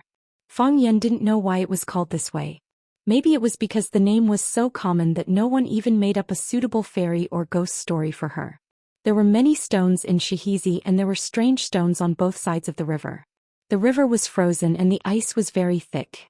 Several urchins were skating on the riverbank. They were playing at an advanced level. Throw a smooth wooden board on the ice and one person squatted on the board. On each side, a child pulled the child squatting on the board and ran forward. After running for a while, they suddenly flung the child's hand forward, and the wooden board rushed forward with a swoosh sound. In the blink of an eye, it disappeared without a trace. There were also two little girls riding bicycles on the ice. Riding a bicycle was more advanced than skating on a board and it was more difficult. However, the two children were obviously experts. They dashed left and right and made difficult movements from time to time, laughing proudly like silver bells. Fang Yan and Yi Rou took a stroll by the stone river. The cold wind was biting cold and the fine snowflakes were fluttering in the air. Their shoes made a crunching sound as they stepped on the snow. Every step they took didn't even reach their knees. The snow came very early today and it was very heavy. Fang Yan pointed at the urchins on the river and said, "Shall we go skating too?" Yi Rou didn't answer. "This idiot wants me to skate with a group of children? Let's go for a walk." Fang Yan also didn't think this suggestion was very good. What's the matter with the two of us running into a group of children? They were all famous people now. Yi Rou was the number one among the young generation in the inner world and he was tied for the number one with her. When the group of children saw Fang Yan, they actually shouted in unison. "Run Fang, look, it's Run Fang. Run Fang, you're back again. Run Fang, are you going to skate again this time?" "These children," Fang Yan said with a smile. No. Yi Rou didn't respond. Instead, she looked at those children with interest and smiled, as if it was a very happy thing for them to laugh at Fang Yan. "Fang Yan, how dare you be with Sister Rou? Aren't you afraid that Sister Rou will hit you again?" The little girl on the bicycle stopped her bike and shouted at Fang Yan with one foot on the ground. Fang Yan was infuriated. Even these brats dared to bully him. He bent down and picked up a handful of snow from the ground. Then he squeezed the snow into a snowball and threw it at the little girl with two pigtails. But Fang Yan's aim was excellent. The snowball just fell on the little girl's head. The little girl screamed and cursed. "Ran Fang, how dare you hit me?" She threw the bike on the ice, then rushed over to grab a snowball and threw it at Fang Yan. When the other children saw that there was a more fun game, they immediately joined in. So a group of children chased after Fang Yan and smashed at him. Fang Yan fought back and ran away with his head in his hands. From time to time, the children's laughter and the screams of someone who was hit by a snowball could be heard. The group of people had a lot of fun. Yi-Ro stood in place and didn't join in the fight. She had a gentle and indifferent smile on her face, like a mother watching her children play with each other. But a snowball hit Yi-Ro's face. Yi-Ro was furious and looked around for the culprit. The little girl with pigtails pointed at Fang Yan, indicating that he was the one who hit her. Yi-Ro bent down and picked up a snowball. She aimed at the back of Fang Yan's head and threw it at him. But Fang Yan's head was hit. Fang Yan had been guarding in front and didn't expect a sneak attack from behind. He turned around and saw Yi-Ro bending down to pick up a second snowball. He hurriedly shouted, "Yi-Ro, how can you sneak attack? You hit me first." Yi-Ro threw a snowball at Fang Yan. The children's snowballs were easy to dodge, but Yi-Ro's snowballs seemed to have eyes and couldn't be avoided. 2 snowballs hit him in a row and Fang Yan cried out in pain. "When did I hit you? Yi-Ro, are you sure you're not mistaken?" Fang Yan shouted as he fought back. Yi-Ro really couldn't be sure if it was Fang Yan who hit her. She had been thinking about something. Although her eyes were focused on the fight, she didn't notice the surrounding scene. She looked at the little girl with pigtails again. The little girl, Fang Menjing, said in a crisp voice, "Sister Ro, it was Fang Yan who hit you, I saw it." Yi-Ro nodded and threw the third snowball in her hand without hesitation. Because of Yi-Ro's participation, the children who were at a disadvantage suddenly became the victors. Fang Yan was busy dodging Yi-Ro's attacks or fighting back, but the children's snowballs flew toward him. The fight ended. Fang Yan was covered in wounds and became the biggest loser. As he shook the snow off his neck, he shouted at the girl with pigtails, "Fang Menjing, come over here and tell me clearly, who hit Yi-Ro?" It's you. Fang Menjing giggled. "Anyway, we all saw it, it was you, you're my cousin," Fang Yan said. Fang Menjing was his aunt's daughter and also his cousin. Because the person his aunt married also had the surname Fang, her surname still followed their surname. "But I can't lie," Fang Menjing said. She waved at her friends and said, let's go skating." And so the group of children once again rushed toward the river. Fang Yan looked helplessly at Yi-Ro and said, "It really wasn't me who hit you. They wronged me." "I know," Yi-Ro said expressionlessly. But her current expressionless face was different from before. Before, her expressionless face gave people a feeling of coldness. Now her expressionless face gave people a feeling of joy. She didn't smile on her face, but Fang Yan felt that she must be smiling in her heart. "You knew." Fang Yan had a face of astonishment. "You knew and you still hit me so hard." "Those children and you," Yi-Ro said. "It's easier to hit you." "It's easier to hit me? You can't bully me like this, right?" Yi-Ro started walking again. She wore a white casual outfit. Her clothes were thin, but she didn't feel cold at all. Her short hair flew in the wind and slapped against her face, making her look beautiful and sorrowful. "What do you want to say to me?" Yi-Ro asked casually. Fang Yan walked to the side of Yi-Ro. "No matter where, a man should always stand to the side of a woman. You left in a hurry last time, so I didn't even have a chance to treat you to a meal. To be honest, I didn't expect you to go to Huaqing. I didn't even think that someone would go there. I was ready to face this challenge alone." "I can't say that I was ready. It's just that I had escaped once at that time, so I couldn't escape again no matter what. I would either die standing or die fighting. I felt that I should pluck up my courage for once. At that time I was giving a big class to the students. My class was good and the students liked it, so the principal forced me to give a big class to the students twice a week. The day you went there was the first time I gave a big class to the students." Fang Yan talked endlessly, talking about whatever came to his mind. It was like two best friends chatting about their daily lives, or a couple reuniting after a long separation. "When you suddenly walked in, my mind went blank. I forgot what I said before and I didn't know what to say next. You don't know what happened later. After you left, many people went to look for you. There were also many boys who regarded you as their crush, and they gave you the nickname Queen in Black." Yi-Ro glanced at Fang Yan and didn't answer, waiting for him to continue. "The two idiots, Fang Yingying and Fang Haohen, thought that I would be no match for the Chiba army, so they came up with such a stupid way to expel the Chiba army. They didn't know that even if they succeeded, we would still lose the battle. It was even worse than when I was beaten up by the Chiba army in person. I didn't expect that you would also appear that night. If you hadn't shown up, I'm afraid that Fong Yingying and Fong Haohan would have suffered a great loss. They were afraid of you, but they liked you more. I showed up because I wanted to, Yi Rou said. No one said that I couldn't challenge the Chiba army. And no one said that I couldn't challenge the Chiba army before your final battle. I just happened to meet those two idiots. I know. Fong Yan nodded repeatedly. I know you won't admit that you actually care about me, and I can pretend that I don't understand. Don't mess with me. Yi Rou stared at Fong Yan and said. I didn't mess with you, Fong Yan said seriously. I used to mess with you a lot, but that's because I hated you. I hated that you were too powerful, I hated that you were merciless, and I hated that you made me lose every time we competed. I just want to say thank you.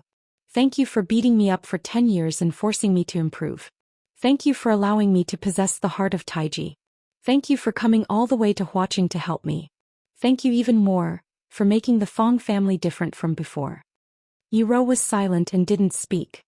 What's wrong? Fong Yan looked at Yi Rou and asked. He felt that her expression was very strange. Shouldn't she say something when he thanked her so deeply and sincerely? Fong Yan, Yi Rou said softly. It seemed that she had finally made up her mind. Okay, Fong Yan replied happily. Go on, Yi Rou said. What? I'm not used to you being like this, Yi Rou said. Chapter 337. Yi Rou's expression was very serious, as if she was talking about the fact that she was a woman. It proved that she was not joking. Fong Yan's change really troubled her. He thought he was good before. Fong Yan habitually acted lowly, and she habitually beat up the lowly Fong Yan. Then, a matter was perfectly resolved through the interaction between the two of them. Fong Yan suddenly stopped being cheap and started to express his feelings. She didn't know how to communicate with him. However, they still needed to communicate.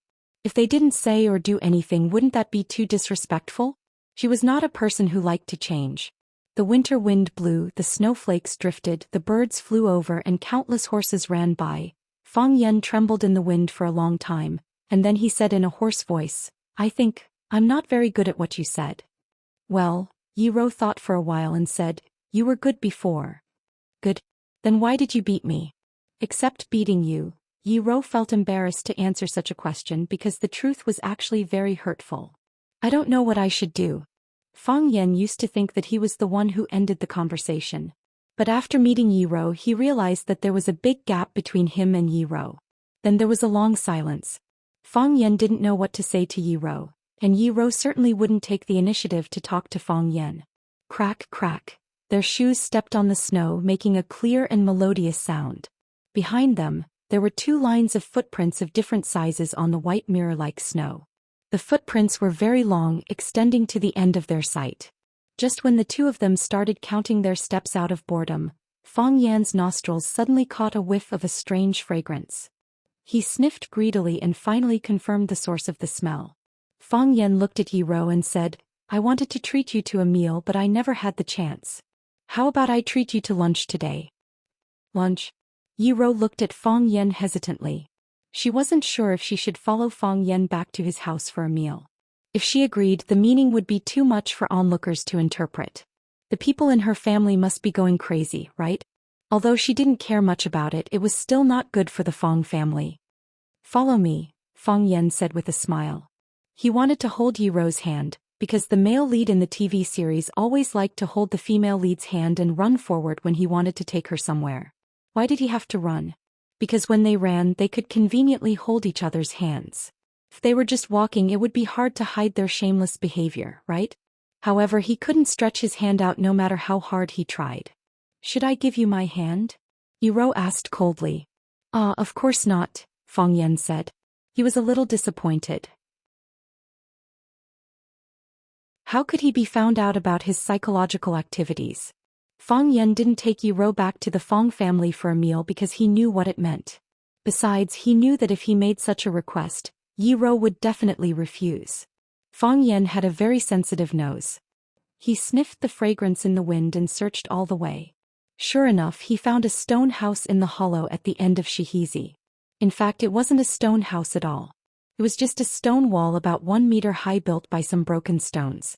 It was surrounded on 3 sides and one side was empty. There was no roof on the wall so the snowflakes could fall in freely. When Fang Yan walked over with Yiro, he saw several people lying on the edge of the stone house with their butts up. They didn't know what they were doing sneakily and they laughed like wolves from time to time. Hearing the footsteps behind him, a young man wearing a leather hat looked back, and then his expression became weird. The others felt something was wrong. They looked back together and looked at the two uninvited guests with the same surprised expression. Did we come at the right time? Fang Yan asked with a smile. Run Fang, why are you here? Li Xiaotian, wearing a leather hat, stood up with a black ball of mud in his hand. I smelled it, Fang Yan said. He strode over and grabbed the mud ball from Li Xiaotian's hand saying, Are you all full? Give this to me. I have to treat you at noon. You're treating us with this? Zhu Xian looked at Fang Yan in surprise and then looked at Yiro who was standing behind Fang Yan. Although Yiro was also a member of Swallow Dock, she was not the same kind of person as them. It was not only because of the Yi family's prestige, but also because Yiro was a genius girl. Genius girls were always lonely. No one wanted to be friends with her, so she enjoyed herself and never joined anyone's circle. As a result, everyone in Swallow Dock knew Yiro's name. They respected her, feared her, and even worshipped her, but no one wanted to be friends with her. Everyone thought that a person like her didn't need friends. However, if Yiro agreed to accept someone's invitation, then any young man of the right age in Swallow Dock would have to dress up, book a private room on the first floor of Yanjing, or invite the top chef of Swallow Dock, Madame Hua, to prepare a feast. How could they be so casual? This is good. It's natural. Fang Yan said with a smile. He knocked open the mud ball and took out a small round ball wrapped in lotus leaves. Before the lotus leaves were opened, a rich fragrance of meat and lotus wafted out. When Fang Yan peeled off the outer layer of lotus leaves, a bird with its feathers plucked appeared in front of everyone. Its skin and flesh were yellow, smooth and tender. It was not scorched or tough, just right. Steam rose from the bird's body, and the steam was also fragrant, arousing people's appetite. They couldn't help but swallow their saliva secretly. Fang Yan kicked Li Xiaoan again and said, Where's the material? You must have prepared it. Give it to me. Li Xiaotian had no choice but to hand over a glass jar in the stone house. Inside the glass jar was the chili sauce made by Grandma Wang. It was spicy and fragrant. A little bit of it could make people sweat and shout with satisfaction. It was a must for barbecue, and Fang Yan and the others had eaten it many times before. Fang Yan unscrewed the glass jar, dipped the brush into the chili sauce, and smeared the whole body of the bird in his hand. After completing the whole process, Fang Yan handed the bird on the lotus leaf to Yiro. Try it, Fang Yan said with a smile. I'll treat you to lunch. Yiro frowned. She looked at the bird in Fang Yan's hand but didn't reach out to take it. We used to eat like this, said Fang Yan. Don't worry. It's very clean. Li Xiaotian said hurriedly, Yes, we were going to eat it ourselves. We washed it many times. Yiro took it, tore a piece of meat with her fingers and put it in her mouth. Spicy. Her first reaction was that it was spicy. It was like someone threw a chili bomb into her mouth. With a boom, it exploded, waking up all her internal organs, blood, skin and hair. When one's forehead was covered in sweat, and when one's mouth and taste buds gradually adapted to the spiciness, one would notice that the fragrance of the meat and lotus leaves lingered in one's mouth, lingering for a long time without dispersing. Where was the meat? The meat had already slipped into her stomach when she put it in her mouth. She didn't even have the chance to chew and swallow. The chili sauce was very spicy and the meat was fragrant and pure. Yiro had never eaten something like this before. She even thought it was the most delicious thing she had ever eaten. How do you feel? Fang Yan looked at Yiro expectantly. He was like a child giving his favorite toy to another child to try, waiting expectantly for her comment or appreciation. That would give him an unparalleled sense of satisfaction. Yiro didn't speak. She didn't even wipe the sweat on her forehead. Instead, she tore another piece of meat and put it in her mouth. Therefore, the excitement and enjoyment from just now repeated again. Li Xiaotian also had a rare opportunity to get in touch with the goddess of Swallow Dock. He rummaged in the stone house with his butt up and found a warm bottle of shadozi. He wiped the dust off the bottle with his sleeve, unscrewed the cap and handed it to Yiro, saying, Another bottle of shadozi. I wouldn't trade it for a god. Yiro loved wine. Not only did she like it, but she also had a great capacity for it. After carefully tasting the taste of the bird in her mouth, she raised the bottle and gulped it down. She drank more than half of the bottle in one gulp. Everyone was stunned. Fang Yan didn't bother to tell them that Yi Rou was fine after drinking a couple of caddies of Shadozi when she competed with the old drunkard. Fang Yan looked at Li Xiaoan and said, "Is there any more? Give me a ball." "Any more?" Li Xiaotian turned around and asked. Wang Jing rummaged in the fire pit for a while and said, "There's only one left. The snow is so heavy that I don't know where the sparrows have gone. I didn't catch many." Fang Yan took the lump of soil, knocked off the soil skillfully, peeled off the lotus leaves and smeared the chili sauce on it. Then he started to eat it. Spicy. Fragrant. A familiar taste. He took the bottle from Yi Rou and said, "Leave some for me." Then he raised his head and poured the rest of the shadozi into his mouth. Yi Rou was stunned when she saw him drinking. She was drinking it into her mouth and he was drinking it into his mouth too. That was to say they were both drinking it into their mouths. What a coincidence. Yi Rou didn't say anything in the end because it would only make her more embarrassed. After eating the skin and flesh of the bird, she found that the internal organs were still intact, and there were some herbs and spices beside the organs. These guys are really good at eating. Yi Rou also ate the internal organs and greedily licked the minced meat and oil on her fingers. She looked at Fang Yan with sparkling eyes and said, "If you want to treat me, you should at least let me eat my fill, right?"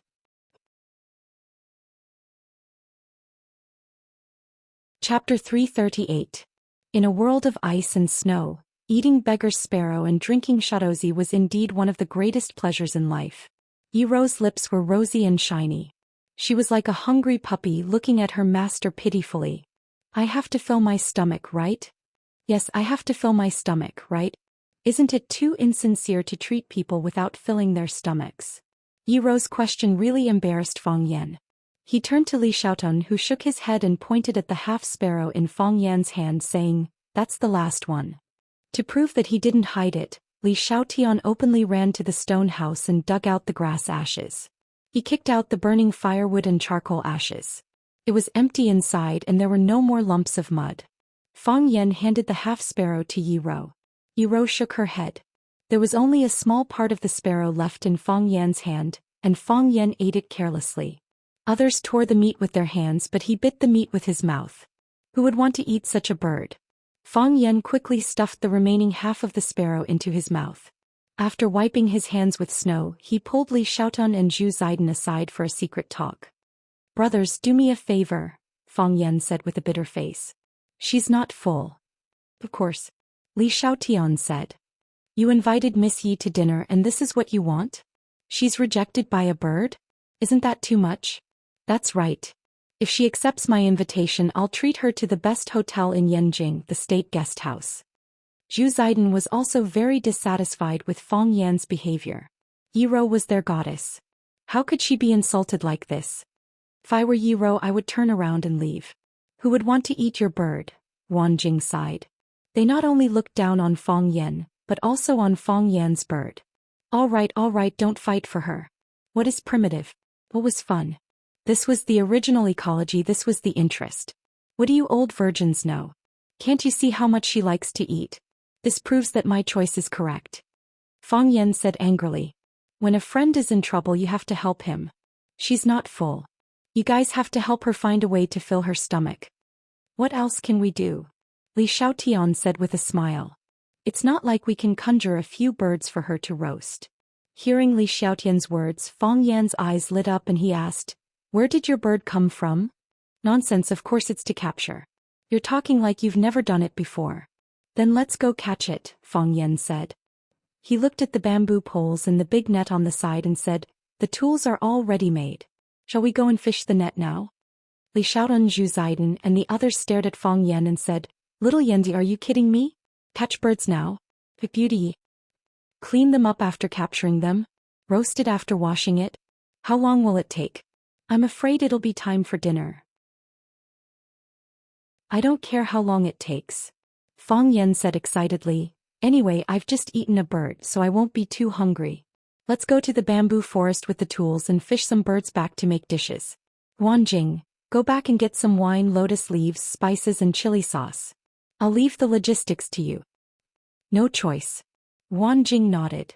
He was the smallest in the team and was responsible for passing messages and running errands when there were group activities. The rest of you go to the bamboo forest. Fang Yan gave the order without hesitation. No one refuted Fang Yan's words. They carried the tools and walked to the bamboo forest not far away. They used to do this kind of thing often, so it was a piece of cake for them now.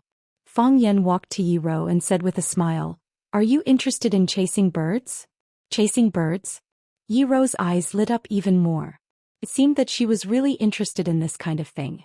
The so-called chasing birds was to drive the birds into the big net they set up. It was the same principle as chasing fish in a pond. The difference was that the fish were driven in the water while the birds were driven in the sky. They set up a huge net on one side of the forest and fixed it with 2 huge bamboo poles. The place Fang Yan and the others chose to chase the birds was the wild bamboo forest. The dense bamboo forest was the natural prey for the wild birds. Fang Yan and Yi Rou were in one group, Zhu Xian and Qinhua were in another group, and Li Xiaotian and his brother Li Xiaoyi were in another group. The last person was responsible for watching the net.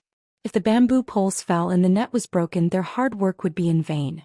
Then the 3 groups set out from 3 directions into the depths of the bamboo forest, waving the long bamboo poles in their hands. Fang Yan slammed the bamboo pole into the bamboo forest, and the birds scattered in all directions. Yi Rou had already understood the principle of chasing birds. It was actually a U-shaped encirclement, and the only exit was to set up a big net to catch the panicked sparrows. Yi Rou also raised a bamboo pole and patted it in the other direction of the bamboo forest. Fang Yan patted it to the left. Yi Rou patted it to the right. The two looked at each other. Fang Yan grinned, and Yi Rou's eyes also had a gentle smile. "Oh, I'm the king of the mountain." Li Xiaotian's howl came from the east. "What king of the mountain is a wolf? I'm the evil tiger coming down from the mountain." "Oh, I'm here too, are you guys scared?" Zhu Xiaoyi's howl came from the west. Yi Rou patted it again and said, "They all have lines to say when they enter the forest. Do you have yours?" "Why would I do such a childish thing?" Fang Yan denied it with extreme determination. "Those guys are so embarrassing. Aren't they afraid of being laughed at?" "Really?" Yi Rou pursed her lips and chuckled. "I think Zhu Xian and the others will be happy to tell me that." "I have one too," Fang Yan said with a sad face, "but it's more high-end than theirs. It's not as idiotic as their animal names." "Is that so? What's your line?" Fang Yan patted it with his pole and shouted, "Autobots, start the engines, transform, let's go." Boom boom boom. Yi Rou laughed and fell to the ground. With 3 quick attacks, the wild birds in the bamboo forest screamed and rushed toward the only exit. Gwa. Then they let out even more panicked screams, because they suddenly found that their movements were restricted. They crawled into the transparent holes. Their heads went out, but their wings couldn't break through the grid. The harder they struggled, the stiffer their bodies became. Some of them strangled themselves to death. Today's luck was pretty good. This net was quite rewarding. With Fang Yan's eyes, there were hundreds of birds in the net. If they cleaned up all of them, they could probably eat for a few days. A group of people stood under the net, admiring the fruits of their labor. Zhu Xian and Li Xiaotian were ecstatic, saying, "We're so lucky this net. We only caught a few dozen birds on the previous attempt." That idiot Li Xiaoyi accidentally opened a corner of the net when he retracted his pole, and more than half of them escaped. "Otherwise, that net would have been enough for us to eat. This net is enough for us to eat for a few days until Chinese New Year's Eve," Li Xiaotian laughed. "Brothers, let's get to work." Chirp chirp chirp. The sparrows couldn't do anything else and could only call out urgently. Quack quack quack. The cries of the colorful forest birds were also getting more and more miserable. Some of the birds managed to escape, only to find that their parents were trapped in the net. They circled around their mothers and screamed, unwilling to fly away by themselves. "Brothers, retract the net," Li Xiaotian waved his hand and shouted, then ran towards the pole. These birds gathered together with great momentum. If they didn't put down the pole and retract the net in time, they might have gotten a chance to escape. Yi Rou looked at the birds circling around the net, unwilling to leave, with a hint of pity in her eyes. She cultivated her body, her mind, and her Tao. In her eyes, all joy could be magnified infinitely, and all sorrow could also be magnified infinitely. Every cry of these young birds tore a deep hole in her heart. He felt pain. Fang Yan, Yi Rou suddenly shouted. Fang Yan had been standing next to Yi Rou asking, "What is it? Can you give them to me?" Yi Rou asked. Fang Yan smiled and said, "They were originally meant for you. Just wait until they're done, you don't have to worry about them. Although you're a woman, they're better at this than you are. Once they're cooked, you'll be in charge of wiping them out." "I mean, give them to me now," Yi Rou said. Fang Yan was a little surprised, since he knew Yi Rou when he was very young. This proud woman had never asked him for anything. Of course, she didn't ask anyone for anything either. But Fang Yan often asked her for something, such as when Yi Rou pressed him to the ground with the dragon spine lock. He would ask Yi Rou to be lenient. Fang Yan's expression also became serious, saying, "Okay. I can give them to you now. You can do whatever you want with them." The pole was still put down and the net was retracted. Unfortunately, all of the wild birds had been released. Looking at the birds circling in the sky or flying away, Yi Rou's face bloomed with a happy smile. She raised her slender and delicate neck. Her soft short hair automatically slanted to the back. Her eyebrows were beautiful and her facial features were delicate and flawless. She was as beautiful as the ice spirit in this snow mountain. She waved her hand and said, "Goodbye." "Goodbye." Zhu Xian waved her arms and yelled, "Goodbye." Li Xiaotian yelled with his teeth clenched. Although he said goodbye, he showed a ferocious look that said, "Don't run away, let me bite you if you have the guts. Goodbye." Fang Yan looked at Yi Rou's beautiful side profile and said quietly in his heart. The violent Yi Rou in his heart was gone.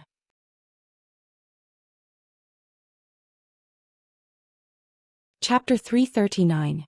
The sky was gray and the earth was white. The birds flew away, leaving only a few feathers as a sign of their existence. Since the birds had flown away, there would be no lunch today. Looking at Li Xiaotian and Zhu Xian's pitiful expressions, Fang Yan was full of sympathy for them. He said aloud, "I've said it before, this is a very inhumane thing to do. What's so delicious about birds? They're small and skinny. If you want to eat them, we can go to the mountain to hunt pheasants and rabbits, catch a few handfuls of chili and make a big pot of stew. We can eat as much as we want. There's plenty of meat and we can eat until we're full. Isn't that great?" Li Xiaotian and Zhu Xian were trembling with anger. If it weren't for Yi Rou, they would have thrown the black leather gloves on their hands at Fang Yan and fought with him. They knew they couldn't defeat Yi Rou. "When did you ever say that this was an inhumane thing to do? Weren't you the one who said you wanted to hunt birds the most? You were the commander-in-chief of the operation and we were all your lackeys, okay? What's so delicious about birds? Who was the one who thought they tasted good and dragged us out to hunt birds? You should be careful when you speak." Hearing Fang Yan's words, Yi Rou's eyes lit up again. She said, "Hunt wild rabbits?" Everyone looked at Yi Rou carefully for fear that she would ask for something else. Li Xiaotian and the others didn't have to answer, but Fang Yan had to. After all, Yi Rou was his guest. He looked at Yi Rou with a smile and said, "Yes. Many pheasants and rabbits come out to play after it snows. The snow is too deep, so they are not as agile as before. Especially the rabbits whose legs are short, can't jump out of the snow holes once they fall into. We used to go up the mountain to catch them. After catching them, we can make dry-fried chicken or dry-fried rabbit with extra seasonings and chili. We eat them with a mouthful of wine and a piece of meat, sweating profusely. Can we catch them now?" Yi Rou pretended not to see the painful expressions of Li Xiaotian and Zhu Xian and asked. Fang Yan looked back at Li Xiao and Zhu Xian and the others in a friendly manner and said, "It should be, okay?" Yi Rou waved her hand and said straightforwardly, "Let's go hunt wild rabbits." Therefore Li Xiaotian, Zhu Xian and the others looked even more miserable. Li Xiaotian pulled Fang Yan's arm aside and said in a low voice, "Brother, please do us a favor and let us go. You went to pick up girls and we followed you. Besides, when we catch some wild chickens and hares later, Miss Yi will become soft-hearted and ask us to release all the wild animals. What will we eat then? I've only eaten 2 birds for the whole day. I'm so hungry after being tortured by you guys. You guys have fun, shall we go back first? I want to let you go, but as you can see, this matter is not up to me." Fang Yan smiled helplessly. "But I can promise you that I won't let go of any pheasants or hares that we catch later. If she dares to do such a thing again, I'll slap her." "How dare she?" Li Xiaotian stared at Fang Yan with disdain and said, "You have to be able to beat her first. You were beaten up by her, who would believe you? That was before. Now she's no match for me at all. When I'm in a bad mood I drag her out and beat her up. She doesn't even dare to fight back. Hurry, tell the brothers to prepare and show this inexperienced girl the strength of our Swallow Fort Pretty Men team." Pretty Men team was the name of the bird hunting team led by Fang Yan. At that time, there was an idol drama called Meteor Garden that was very popular. They got inspiration from this drama, so they chose this name. Originally they wanted to copy the F4 group and call themselves F11. But as more and more members joined, they couldn't be F11 today and F12 tomorrow. That would be inconvenient for them to spread their fame. They had no choice but to change their name. The first 11 people who joined were pretty men, but those who joined later were not pretty men. It was not good for the unity of the team. "We really can't let them go this time," Li Xiaotian said worriedly. They had no sense of team honor at all. "We definitely won't let them go." "Then let's go," Li Xiaotian said, resigned to his fate. "I hope we didn't work for nothing this time." Wan Jing, who was sent away by Fang Yan to get the lotus leaf chili sauce, returned. He raised the big bag in his hand excitedly and said, "I've brought everything you wanted. Where are the birds?" Fang Yan glanced at him and said embarrassedly, "Wan Jing, please go back and get a pot." A rabbit and a chicken were cut into pieces and stir-fried in the big pot. Spices and handfuls of red chili were added, then shredded ginger and scallions were sprinkled over. When the meat broth in the pot was bubbling, the lid was lifted and the chopsticks were used to eat. Hot and spicy, then a big mouthful of the shadozi brewed by a small workshop in Swallow Fort. Even a god wouldn't trade that taste. Men always wanted to get beautiful women drunk when they met them. Li Xiaotian, Zhu Xian and the others were no exception. However, Yi Ro's eyes became brighter and brighter as she drank, while Li Xiaotian, Zhu Xian and the others became dumbfounded. Fang Yan didn't bother to remind them. He just ate the meat and drank the wine. When he was full, Li Xiaotian, Zhu Xian and the others had already fallen asleep in the snow. Wan Jing looked at Yi Ro in surprise as if he had seen a ghost. He went back and got a barrel of shadozi. Now the barrel was empty. Li Xiaotian, Zhu Xian and the others drank 5 liters while Yi Ro drank 4 to 5 liters. Does this woman have a limit to her alcohol tolerance? Wan Jing looked at Fang Yan and said, "Why didn't you remind me?" "I did," Fang Yan said, feeling wronged. "Why did you remind me?" "I didn't even dare to drink with her," Fang Yan said. "You won't die if you don't ask for it." Puff. Wan Jing also threw up on the ground. He didn't know whether it was because he had drunk too much or because of Fang Yan's anger. Originally he also wanted to beat Yi Ro with Zhu Xian and the others, but he stopped when he found the situation was not right. So he ended up half dead. Leaving the drunkards to Wan Jing, Fang Yan accompanied Yi Ro back to the village. "Did you play like this before?" Yi Ro asked. "Yes." Fang Yan nodded. "There are many games. You only saw the tip of the iceberg today. Seems you had a good life before?" Yi Ro said with emotion. Compared with Fang Yan, there was nothing to say about her childhood. It was okay. "Before I met you," Fang Yan realized he said something wrong. He quickly changed the topic and said, "Is the game good today? If you want to eat we can come over anytime. It tastes good." Yi Ro nodded and said, "Before you met me, what about after you met me?" "Before I met you my life was very happy. After I met you my life is very fulfilling." Fang Yan said seriously. "Fulfilling is one level higher than being happy. Life can't be silly and happy all the time. Fulfilling makes one's life complete." "Do you really think so?" Yi Ro glanced at Fang Yan and asked. She didn't believe Fang Yan's nonsense. "Of course." Fang Yan nodded very seriously. "If I didn't meet you would I have the heart of Tai Chi? Why don't Li Xiaotian and Zhu Xian have it?" Yi Ro wanted to hit him again. She said in a low voice, "That's because they don't practice Tai Chi.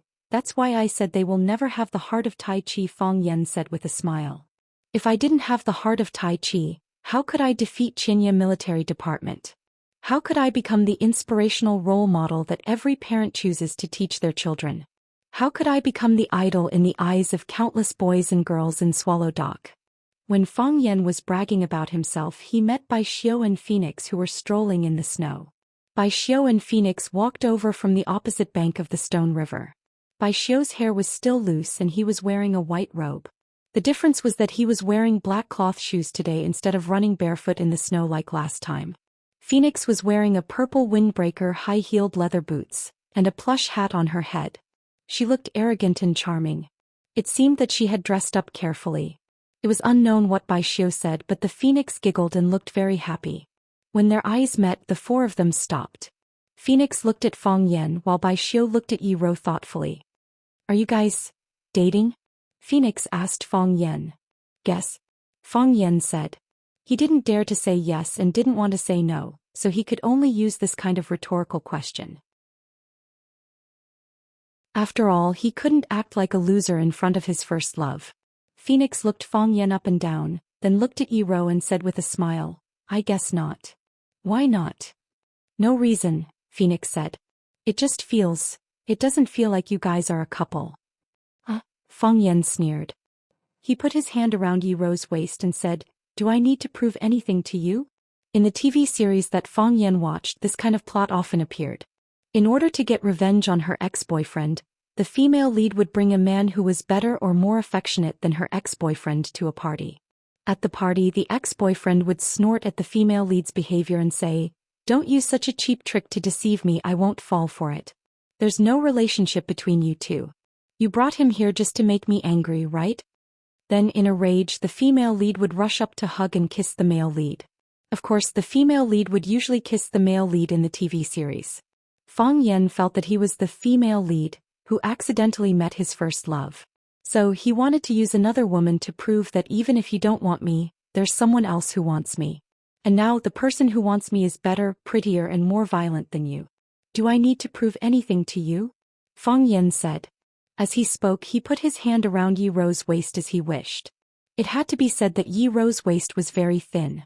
Of course, she was thin, so her waist was naturally not fat. The most important thing was that it felt very good. There was no excess fat and it wouldn't be shriveled into a pile of bones. Oily and smooth, soft and tender. Among the women he had touched, she could be ranked in the top 3. Of course, Fang Yan had only touched 3 women in total. "Why is my nose bleeding? What's going on?"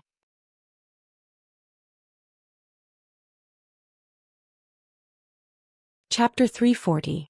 A smear of bright red sprayed out. It was so unique and dazzling in the snow. When Fang Yan saw that his nose was bleeding, his body also flew up. He flew backward in the air, only then did he realize that he had been hit. Bang! His body fell heavily onto the ground, creating a V-shaped pit on the flat snowy ground. The snowflakes splashed and then returned to the snowy plain. Fang Yan stared blankly at the vast and lonely sky, thinking that the plot shouldn't have developed like this. According to the story extension in the TV series, Yi Rou should be slightly surprised and full of expectation at this moment. When he kissed her, her eyes widened and she fell into a state of stupor. Usually when this scene appeared, the picture would freeze and the story of the episode would end.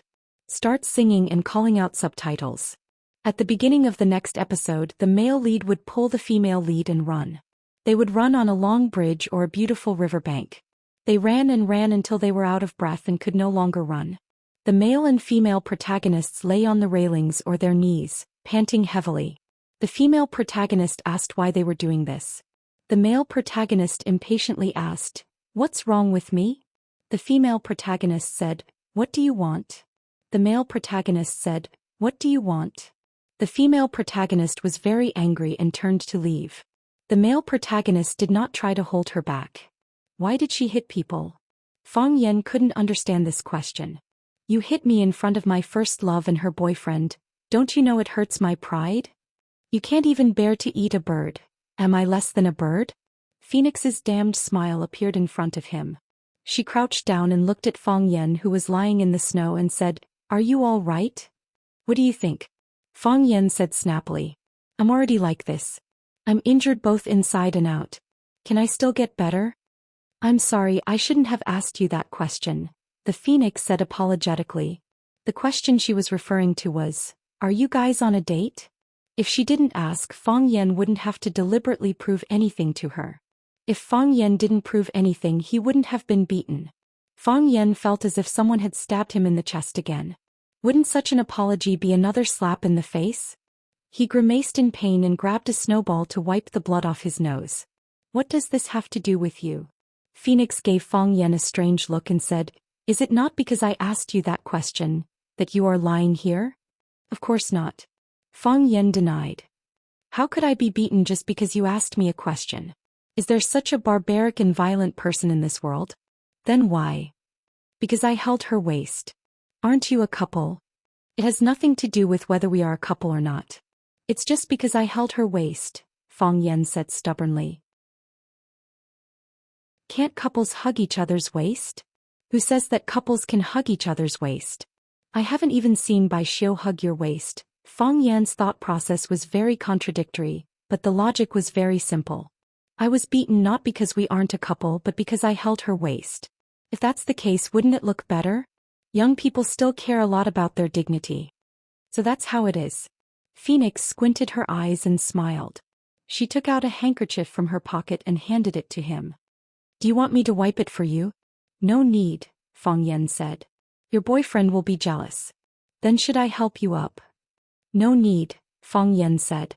I want to lie here and calm down. Then we'll go first, Phoenix said. I won't see you out. Fang Yan said. He was lying in the snow.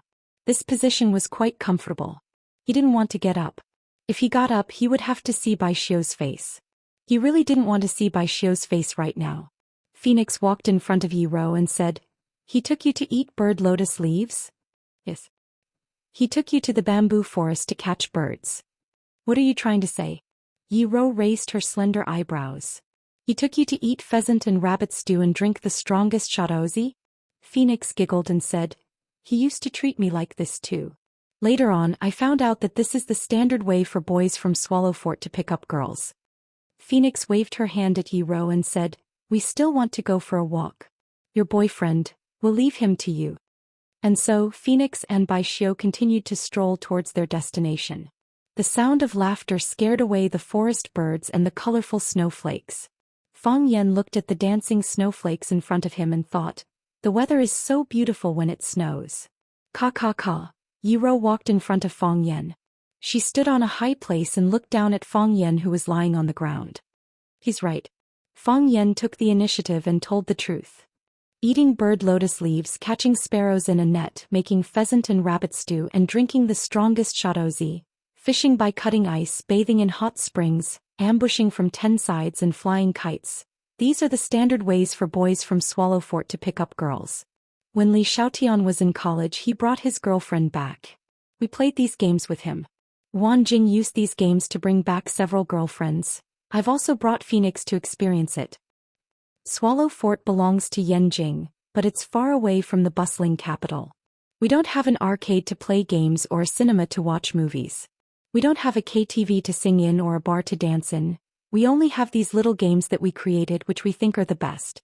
When you like someone, you want to bring what you think is the best to her. Li Xiaotian was like that, so he brought his girlfriend to Swallow Fort.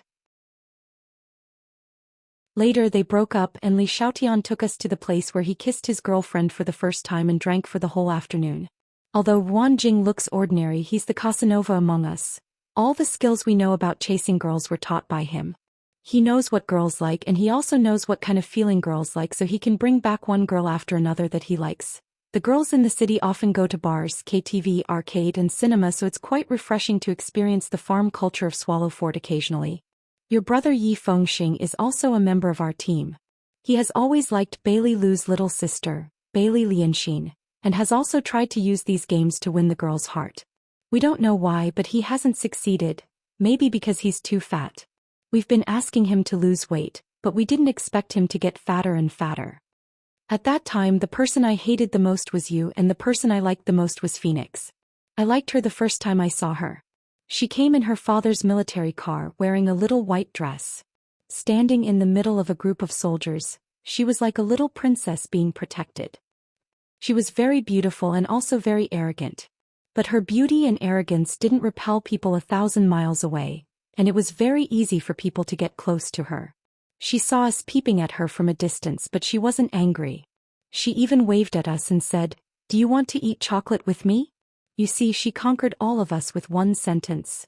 She's obviously the same age as us, but everyone is willing to listen to her. When you're in a bad mood, she can tell at a glance and she will chat with you. After a while, you'll find that you've already forgotten why you were in a bad mood just now. When you're injured, she will rush to treat you. She's very good at bandaging. It's said that her mother is a doctor in the military hospital and she learned bandaging skills from her mother since she was young. She was also very generous. She often gave us good food that we had never seen before. She even gave us all kinds of guns, bows and arrows, as well as the good cigarettes that people gave to her father and the good wine that her grandfather kept in his private collection. She treated us very well. The weather was cold and the snow was extremely warm. Fang Yan was lost in some kind of thoughts, and he didn't even notice the change in Yi Rou's eyes. At that time I often fought with people. I also often fought with you. Every time I was injured or defeated by you, I would go to her for help to treat. Even sometimes when I won, I would try to find some wounds on my body. That way I could listen to her comforting words and watch her bandage me. She was never impatient, and I also think that was the happiest time of my life. I wasn't the only one who liked her. Bai Xiu liked her, Bailey Lu liked her, and Yi Fengxing used to like her. A group of boys around us all liked her. So the competition was particularly fierce, and each of us exhausted our efforts and used all our means. For us at that time, it might be the most important thing in our lives. Fang Yan felt a little sour in his nose, and his chest was depressed and uncomfortable. He was lying on the snow, and in addition to the thin layer of clothes on his body, there were only the tiny snowflakes in the distant sky on his body. However, Fang Yan just felt very uncomfortable in his heart, as if something was going to tear his chest and break out of his body. He wouldn't understand that it was an emotion. That emotion had a very common name: lovelorn. For a teenager, being lovelorn might be an important thing that would affect his life. At that time, Fang Yan didn't know how to release this kind of negative emotion because with his character he would only bury it deep in his heart and pretend that nothing had happened. But today it jumped out without any warning. It was honest under the sky, in the snow, and under the gaze of Yi Rou.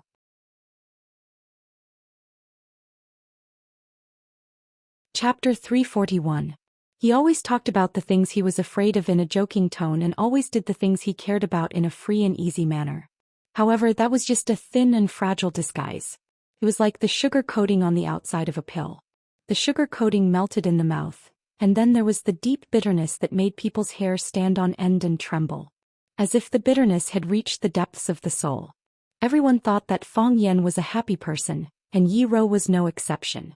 In Yi Rou's eyes, her opponent of many years was playful, funny, persistent, patient, despicable, diligent, shameless, unwilling to suffer losses, and desperate to take advantage of others. Fang Yan was the most peculiar and elusive person she had ever met. If he had the impulse to write books such as On 32 Ways of Being Cheap, Cheap is a Life Attitude, Fang Yan's view of cheap, do you want to be a cheap person? Do you want to be a cheap person? Books like Wuxia's Self-Cultivation of the Cheap God would definitely sell well and lead to a trend. Sometimes Yi Rou even thought that Fang Yixing, a gentle and old-fashioned bookworm, and Lu Wan, a well-educated and well-mannered hostess, how could they have such an unusual child? However, today Fang Yan had subverted all Yi Rou's understanding of him. Proud, pure, playful, sensitive, and childishness. He lay motionless in the snow, his eyes sorrowful as he looked at the empty sky. Filled with emotion, he narrated the process of him and the phoenix getting to know each other. Even though the years were ruthless, she could still hear the unwillingness hidden in his words. Every teenager thought he was the best teenager. Why did she choose someone else instead of him? Every teenager thought he was the most trustworthy teenager. Why did she fall in love with someone else but give up him? Yi Rou's little face slightly twisted and her eyebrows wrinkled, as if her mood also became sad. She wanted to say something, but she didn't say anything in the end. Fang Yan was lying down and she was standing up. She looked down at the changes in his emotions and the faint red light in the corner of his eyes. I just want to treat you to a meal. Fang Yan said. It was the most sumptuous way I thought I could think of. I didn't think so much. I never thought that because I invited Phoenix and Li Xiaotian's girlfriends, I wouldn't be able to bring you here. If that's the reason you want to beat me up, let's begin. What is fishing through ice? Yi Rou asked. Asking this question made her feel relaxed, and even the annoyance between her eyebrows was relieved. These questions were really suffocating her. What? Fang Yan widened his eyes and stared at Yi Rou. He felt that he couldn't keep up with Yi Rou's thoughts. It was too exciting. And the ambush from all sides. What's that? Bathing in a hot spring, flying a kite. Are these more fun than catching birds in the bamboo forest? Yi Rou continued to ask. Yi Rou was very dissatisfied with Fang Yan's silence. She said, "Can't you bring people to play these games? If you don't want to say it, Yi Fengxing should know, right?" "You're not angry at all?" Fang Yan asked. "Angry? Why should I be angry?" Yi Rou asked. "What Phoenix said, what does it have to do with me?" Yi Rou asked back. "But you hit my nose," Fang Yan said. "Didn't you hit my nose because you were angry?" "I hit your nose because I was angry." Yi Rou raised her slender eyebrows out of habit again and explained very seriously, "Your nose is bleeding and my anger is gone." "What happened after that?" "What happened after that?" Fang Yan couldn't help grinning. "Yes, what happened after that?" Phoenix misunderstood that he took Yi Rou to catch birds in the bamboo forest to eat and drink shodatsi with these standard tricks to pick up girls. But she didn't know that Yi Rou didn't have such ideas at all. Yi Rou simply thought it was fun to catch birds in the bamboo forest. She simply thought that the pheasant and hare stew were delicious. She just thought that shodatsi was delicious. Shodatsi, which had been frozen for a while, was even better. The liquid was cold, but the alcohol's clarity made people's bodies burn. The feeling of ice and fire kept hitting the mouth and stomach buds, as well as every inch of muscles and skin, giving people a feeling of madness and tearing that they had never experienced before. That was all.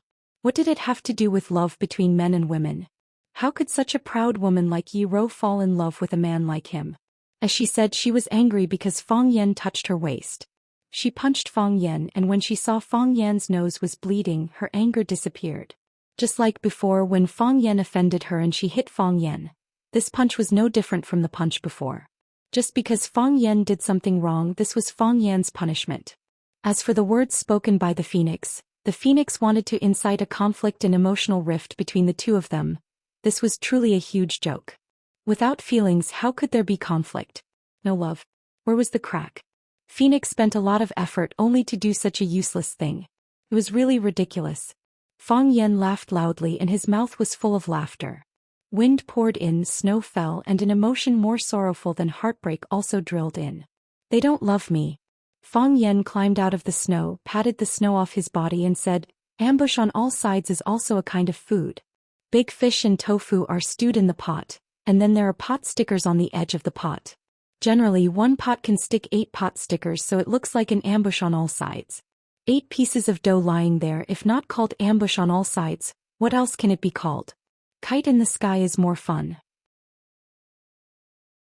Make a big kite, tie it to the kite and jump down from the back of the mountain. This game is more dangerous and only the children of our swallow dock can play it. Children from other places can't learn it at all. If they jump down, they will probably die. The most fun is to soak wine in the hot spring. You lie in the hot spring in the middle of the snow and soak the plum wine in the spring. When you want to drink it, you will find that the temperature of the plum wine is just right, and I heard that this way of drinking is very nutritious." Fang Yan took Yi Rou out from the Yi family, so he naturally had the responsibility to send her back. They talked and laughed as they walked to the Yi family's mansion. Most of the time it was Fang Yan who talked and explained the various games he mentioned. Yi Rou listened quietly, and from time to time she asked a very technical question. When they passed by the Pebble River, the children who were skating on the river had disappeared. It seemed that they were tired of this game and went to find a new world that belonged to them. There were simply too many fun things to do in the snowy lands of the north. Yi Fengxing just came out of the courtyard and saw Fang Yan and Yi Rou, who were talking and laughing. His face was full of shock. He secretly gave a thumbs up to Fang Yan, then looked at Yi Rou and said in an ingratiating manner, "Sis, I heard that you went to hunt birds today?" Yi Rou glanced at Yi Fengxing and said, "How did you know?" "Hey, how could I not know about the activities of our Pretty Boys team? No matter what, I'm the spokesperson of the Pretty Boys team. Wan Jing called me and said that you drank them all by yourself and also scolded me for not telling them in advance. See, I was just about to go over and teach them a lesson. My sister is giving them face by drinking with them. What else can they be dissatisfied with?" Yi Fengxing looked at Yi Rou, then looked at Fang Yan and said, Is it time for the farewell scene? This is the highlight. You guys chat, I'm leaving first." After saying that, he twisted his plump butt and rushed into the snowstorm. After the day's activities ended, it was necessary to make a conclusion. Originally, Fang Yan had already thought of the farewell words and there was even a hug scene. However, the bastard Yi Fengxing exposed them on the spot, so both of them were a little embarrassed. Fang Yan wanted to say something but stopped. After hesitating for a while, he said, "Let's go back." Yi Rou glanced at Fang Yan and said, "Thank you." She turned around and left, neat and tidy. Fang Yan stood at the Yi family's gate for a while, then he also turned around and walked in the direction of the Fang family. Today's interaction with Yi Rou could be considered satisfactory. The hatred between the two was resolved, the distance between them was shortened, and he even treated her to a sumptuous meal. However, he didn't know why, but he felt a trace of regret in his heart. He kept feeling that something was missing. What was it that was missing? Fang Yan thought hard and finally figured it out. He forgot to ask Yi Rou about the problems he encountered when practicing the art of Tai Chi. It seemed that he had to make another appointment tomorrow. At most, he would treat her to an ambush from all sides. Based on today's experience, she was quite easy to bribe. Yi Rou walked straight into the warm room in the backyard without being stained by the snow. After the arrival of winter, she lived in the warm room to accompany the elder ancestor. The elder ancestor was sitting on the pit and taking a nap. Seeing Yi Rou coming back, he squinted his eyes and smiled, saying, "Did you have fun with the boy from the Fang family?" "No," Yi Rou said. In front of her elder ancestor, she didn't need to hide anything. She couldn't hide it either. "What's wrong?" The elder ancestor became energetic and sat up a little. He asked, "How did that boy bully you?" "He can't beat you, so he can't bully you even if he wants to." She had lived for too long and nothing was new. He had to find some fun. It was also a good way to kill time to understand the emotional state of the younger generation. Therefore, the elder ancestor was very active in these things. "He is an idiot," Yi Rou said with anger in her eyes. It could be seen that she was really angry.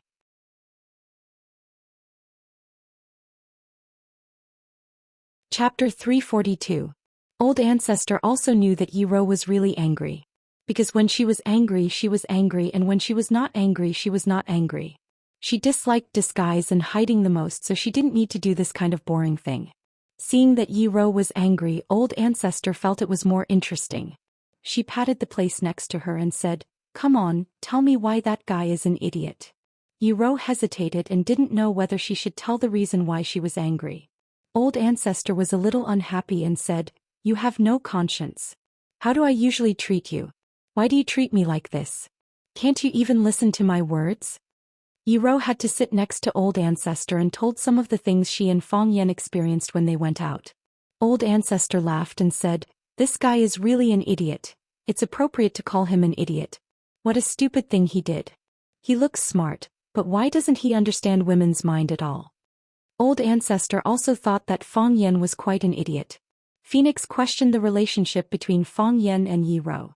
Why did he rush to prove it to her? You hugged Yi Rou and said that she was your girlfriend. What did you think of her? What did you think Yi Rou was? She was your capital to show off to your first love? Or a prop to accompany you to act in front of your first love? Either one was not what Yi Rou needed and liked. He was Yi Rou. He was Yi Rou. If you like her, you like her. If you don't like her, you don't like her. Friends were friends and girlfriends were girlfriends. No disguise, no exaggeration. Frank, white and clean. Besides, you were so anxious to prove it. You couldn't prove that Yi Rou was your girlfriend, but it only proved that you cared about Phoenix's attitude.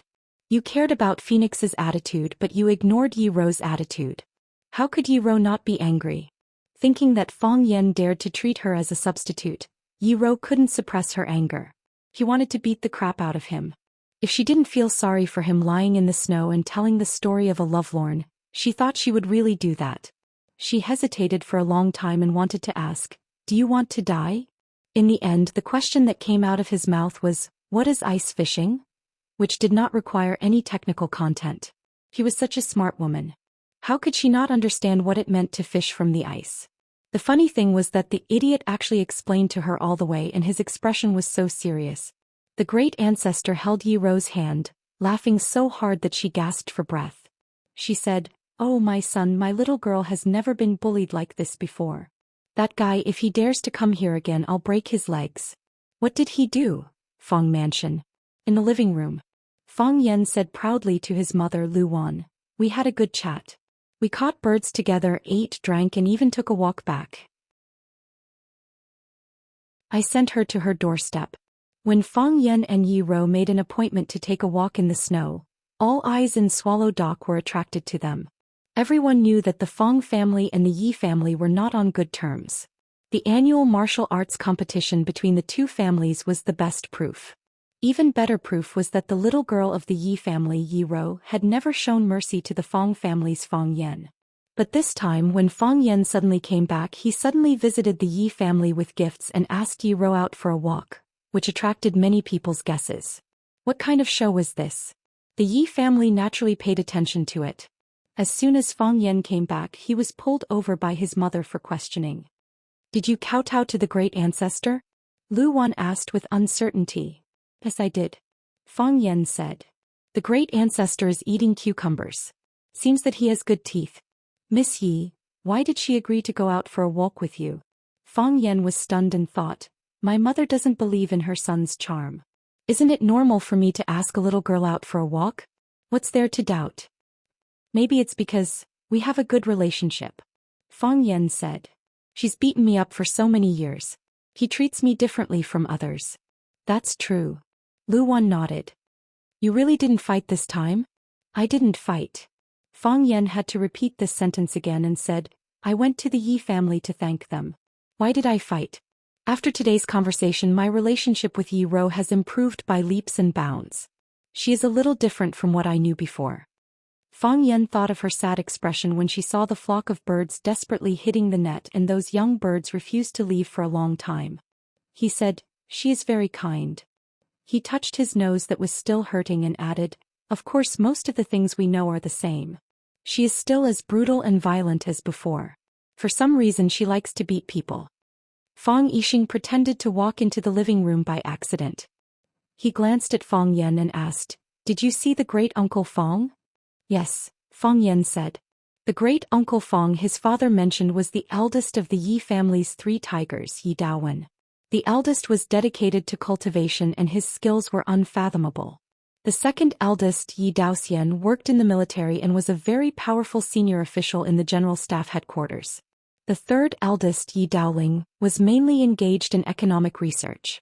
He was a core figure in the Yanhuang Kingdom's think tank. This was the origin of the Yi family's 3 tigers and the reason why the Yi family had a high status in Swallow Dock. Sanhu was an extremely filial person. Sanhu's father and uncles were also filial people. Therefore, the great ancestor was like an ancestor in the Yi family. Usually no one objected to what she said. She doted on Yi Ro. Yi Ro was the pearl of the Yi family. Of course, even if she didn't dote on Yi Ro was still the pearl of the Yi family. The title of the number 1 of the younger generation in Neijiang was very beneficial to the Yi family. She had achieved so much at such a young age. Who knew how far she would go in the future? What did he say? Fong Yixing asked. We chatted for a while. He told me to go in and kowtow to the great ancestor. I went in, Fong Yan said with a smile. Of course he skipped some steps in the middle. He took the initiative to ask you to kowtow to the great ancestor? A light flashed in Fong Yixing's eyes. Yes, Fong Yan nodded and said. Fong Yixing smiled with relief and said, you should visit the old man sometimes. You should also ask Miss Yi.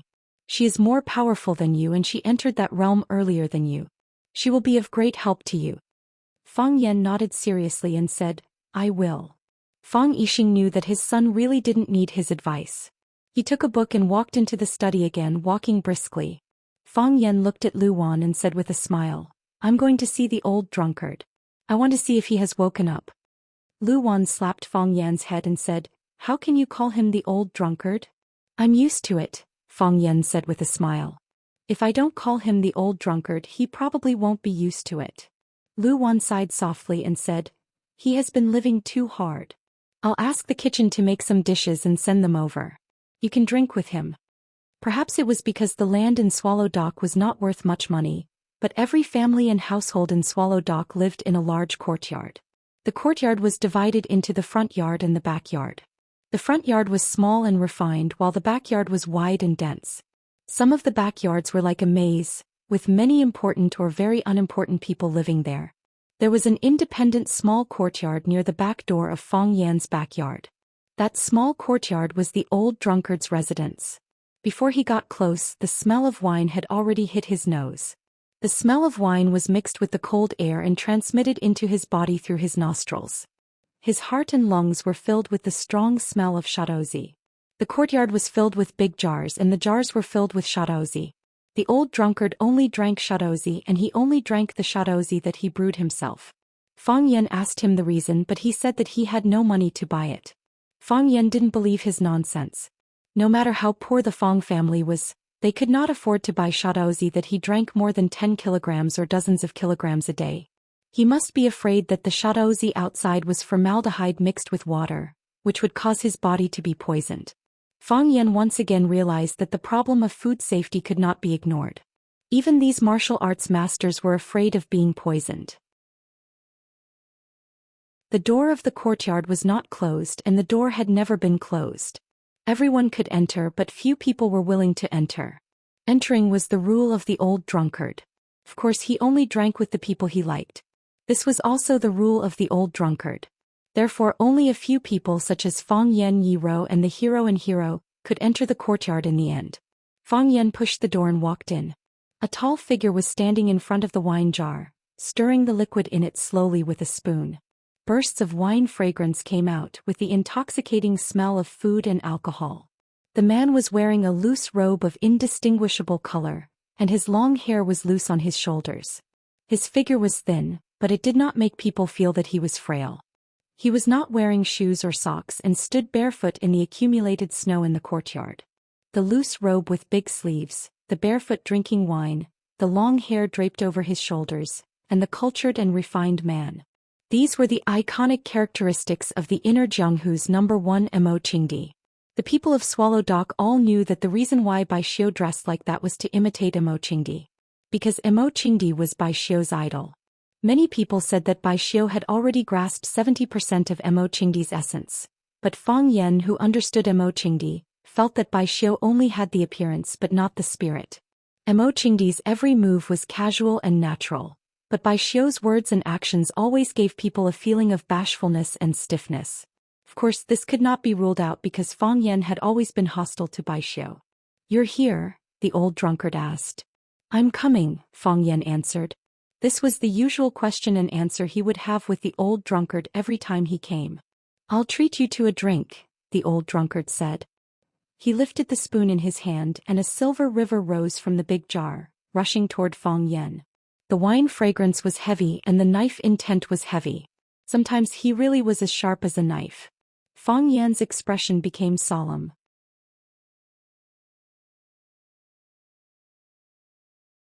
Chapter 343.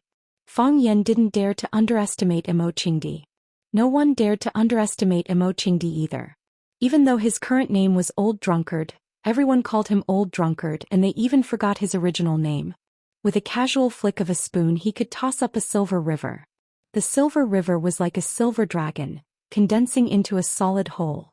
It soared out of the vat and charged at Fang Yan. This was the most barbaric charge, so barbaric that it didn't require any technique. And because of the strong alcohol smell in the burning knife, this silver dragon was filled with the tyranny of a dragon and the killing intent of a knife. Dragons were the most powerful and arrogant creatures in the world. Those who stood in their way would die and those who stood in their way would perish. Although this was a wine dragon and although its strength was greatly reduced compared to the truth, it still had the power to destroy insignificant humans. Boom! The dragon's head slammed into Fang Yan.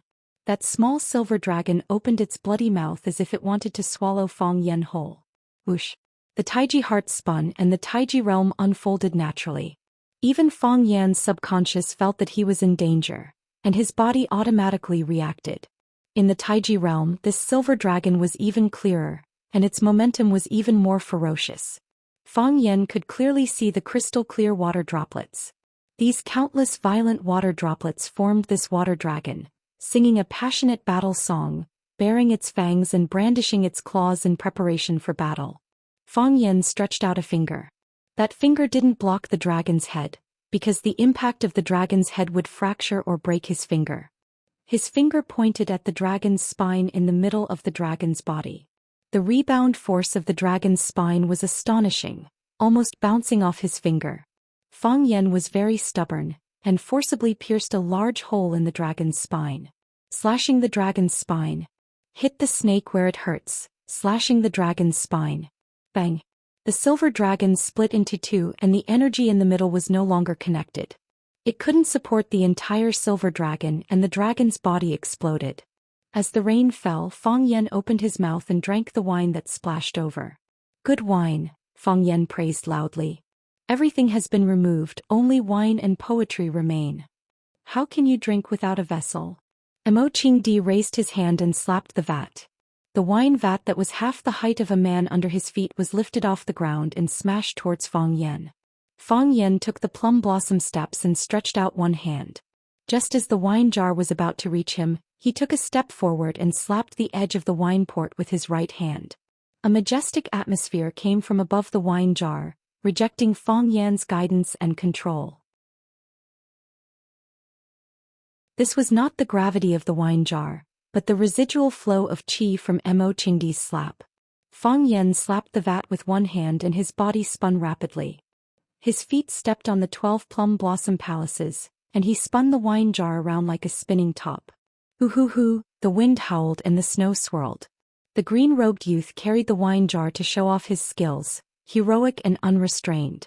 When he felt that the old drunkard's slap on the wine jar had completely dissipated, Fang Yan had gained full control of the wine jar. Boom! Fang Yan suddenly raised the wine jar with one hand, and the wine inside the jar poured out like a sudden waterfall. Fang Yan opened his mouth and gulped. The wine flew out quickly and so did Fang Yan. No matter how fast he drank, it was not as fast as pouring the wine out of the jar. Thus, a large amount of wine was poured over Fang Yan's face, head, clothes and neck. His entire person became a drunkard.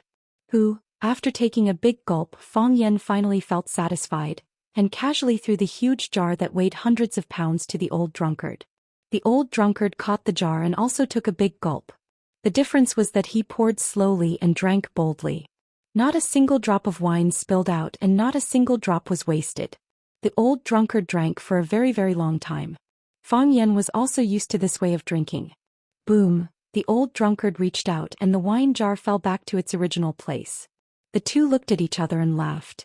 Fang Yan laughed happily and the old drunkard laughed happily. In one's life, having 2 or 3 bosom friends accompany you to drink and eat with you was the greatest joy. The stray cat in the corner was scared away, and the rat that stole the wine was startled. Even the fluttering snowflakes didn't dare to get close to him. From point to line, is this the evolved heart of Tai Chi? The old drunkard didn't look at Fang Yan and turned to walk back to the hut. He conveniently picked up a wine gourd from a corner, and after drinking a mouthful he sat down on the deck chair under the eaves.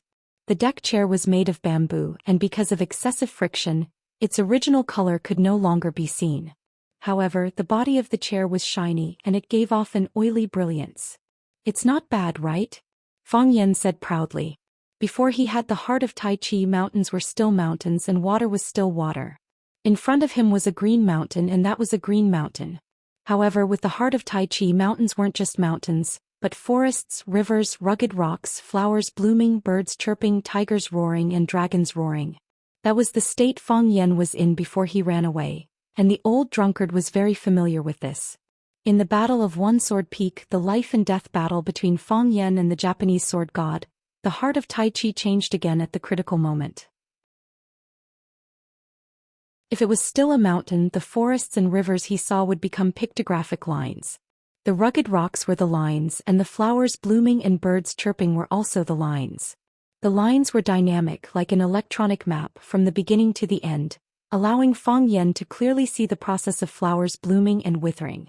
This was the upgraded heart of Tai Chi. The heart of Tai Chi had already developed to this stage. What was the next change? What would the next step of its upgrade be? Fang Yan didn't know. My heart of Tai Chi has improved, but my drinking capacity hasn't. The old drunkard took another sip of wine and said aloud. He could go without food for 3 days now, but he couldn't go without wine for a day. His heart was trapped in a mental barrier and his life was unbearable, which made him look very sad. It depends on who I'm competing with, Fang Yan said. Of course I can't compare with you and Yi Rou, but compared with those people outside, I'm also a general who always wins in drinking. It was impossible for the old drunkard to entertain him, so he ran into the house alone, found a four-legged stool and put it next to the old drunkard. The two sat under the eaves, drinking, admiring the snow, and talking about Fang Yan's heart of Tai Chi. You're ahead of us. The old drunkard said softly. If he didn't quickly put his voice into his ears, it was very likely to be blown away by the wind. My heart of Tai Chi is a wasteland like a barren land. Not even a blade of grass grows, withered and cracked. The cracks are like mocking smiling faces. Apart from receiving mockery and despair, there is nothing to be gained. What you've experienced is something I've never experienced, and in the Fang family, there are only two people who can have the heart of Tai Chi. I don't have any experience to teach you, so you can only rely on yourself to explore. It's very difficult and dangerous. But I'm not worried about you at all. You think I'm talented? Fang Yan said with a smile. I mean, you're really lucky, the old drunkard said. After being beaten for 10 years, you were actually able to comprehend the heart of Tai Chi because of the sudden upgrade of the heart of Tai Chi. Such a humiliating thing like skipping class and running away became the object of praise and praised by countless people after coming back. They said that you've taken a different path. It really makes me blush to hear it. Fang Yan chuckled. No matter how the old drunkard attacked him, he felt that it was a compliment. Their relationship was like that of a teacher and a friend, and there were almost no secrets between them. Luck is also a kind of strength, Fang Yan said with a smile. Even the Japanese sword god was defeated by me. Who dares to say that I'm not strong enough? In the past, every time Yi Rou saw me, she wanted to beat me up. Today I directly went to the Yi family to challenge them. Hey, guess what? No one in such a big Yi family dared to come out and fight me. Fang Yan shook his head gently and said, I'm lonely and seeking defeat. It's hard to find an opponent in Swallow Dock. The old drunkard knew what Fang Yan was thinking. He said this deliberately to provoke him. Unfortunately, if this kind of stimulation could make him regain his strength, why would he be so decadent? The heart of Tai Chi not only relied on hard practice, but also enlightenment. 10 years of practice was not as good as one night of enlightenment. This was the saying of Tai Chi. Success came from the heart of Tai Chi, and failure came from the heart of Tai Chi. The old drunkard continued to drink and didn't take Fang Yan's words seriously. He said, You can talk to Yi Rou about this matter. Maybe she can help you. I was going to talk to her about it today, but I forgot, Fang Yan said. I heard that you asked her to take a walk to see the snow? Yes. I also treated her to a sumptuous lunch and drank your favorite shaozi, Fang Yan said with a proud face. We've now buried the hatchet, turned enemies into friends and let go of the hatred with a smile. Buried the hatchet? Turned enemies into friends? The old drunkard glanced at Fang Yan with his drunken eyes and said, The hatred is gone, but the kindness is still there. I understand, Fang Yan said. I didn't know about this until I came back this time. It turns out that my grandfather went to the Yi family to provoke me every year when I competed with Yi Rou. What he said was too much. Who else would he hit if not you? She patiently beat me for 10 years. I naturally have to remember this 10 years of kindness. It's not patience. The old drunkard said. It's holding back the disgust. It's disgusting for anyone to do the same thing for 10 years. How could it be disgusting to witness the rise of a genius? I think she should be filled with a sense of accomplishment. Every time you're beaten to the point of crying for your mom and dad, crawling under tables and chairs, hugging your opponent's legs and begging for mercy, who would be filled with a sense of accomplishment from conquering such an opponent? I feel like you're insulting me, Fang Yan said. You're right, the old drunkard said. If it wasn't because I have something to ask of you, I would definitely challenge you, Fang Yan said fiercely. Then he looked at the old drunkard with a fawning expression and said, Senior, can I introduce an old friend to you? You're tuning in to the Zhou Xian's Legacy YouTube channel.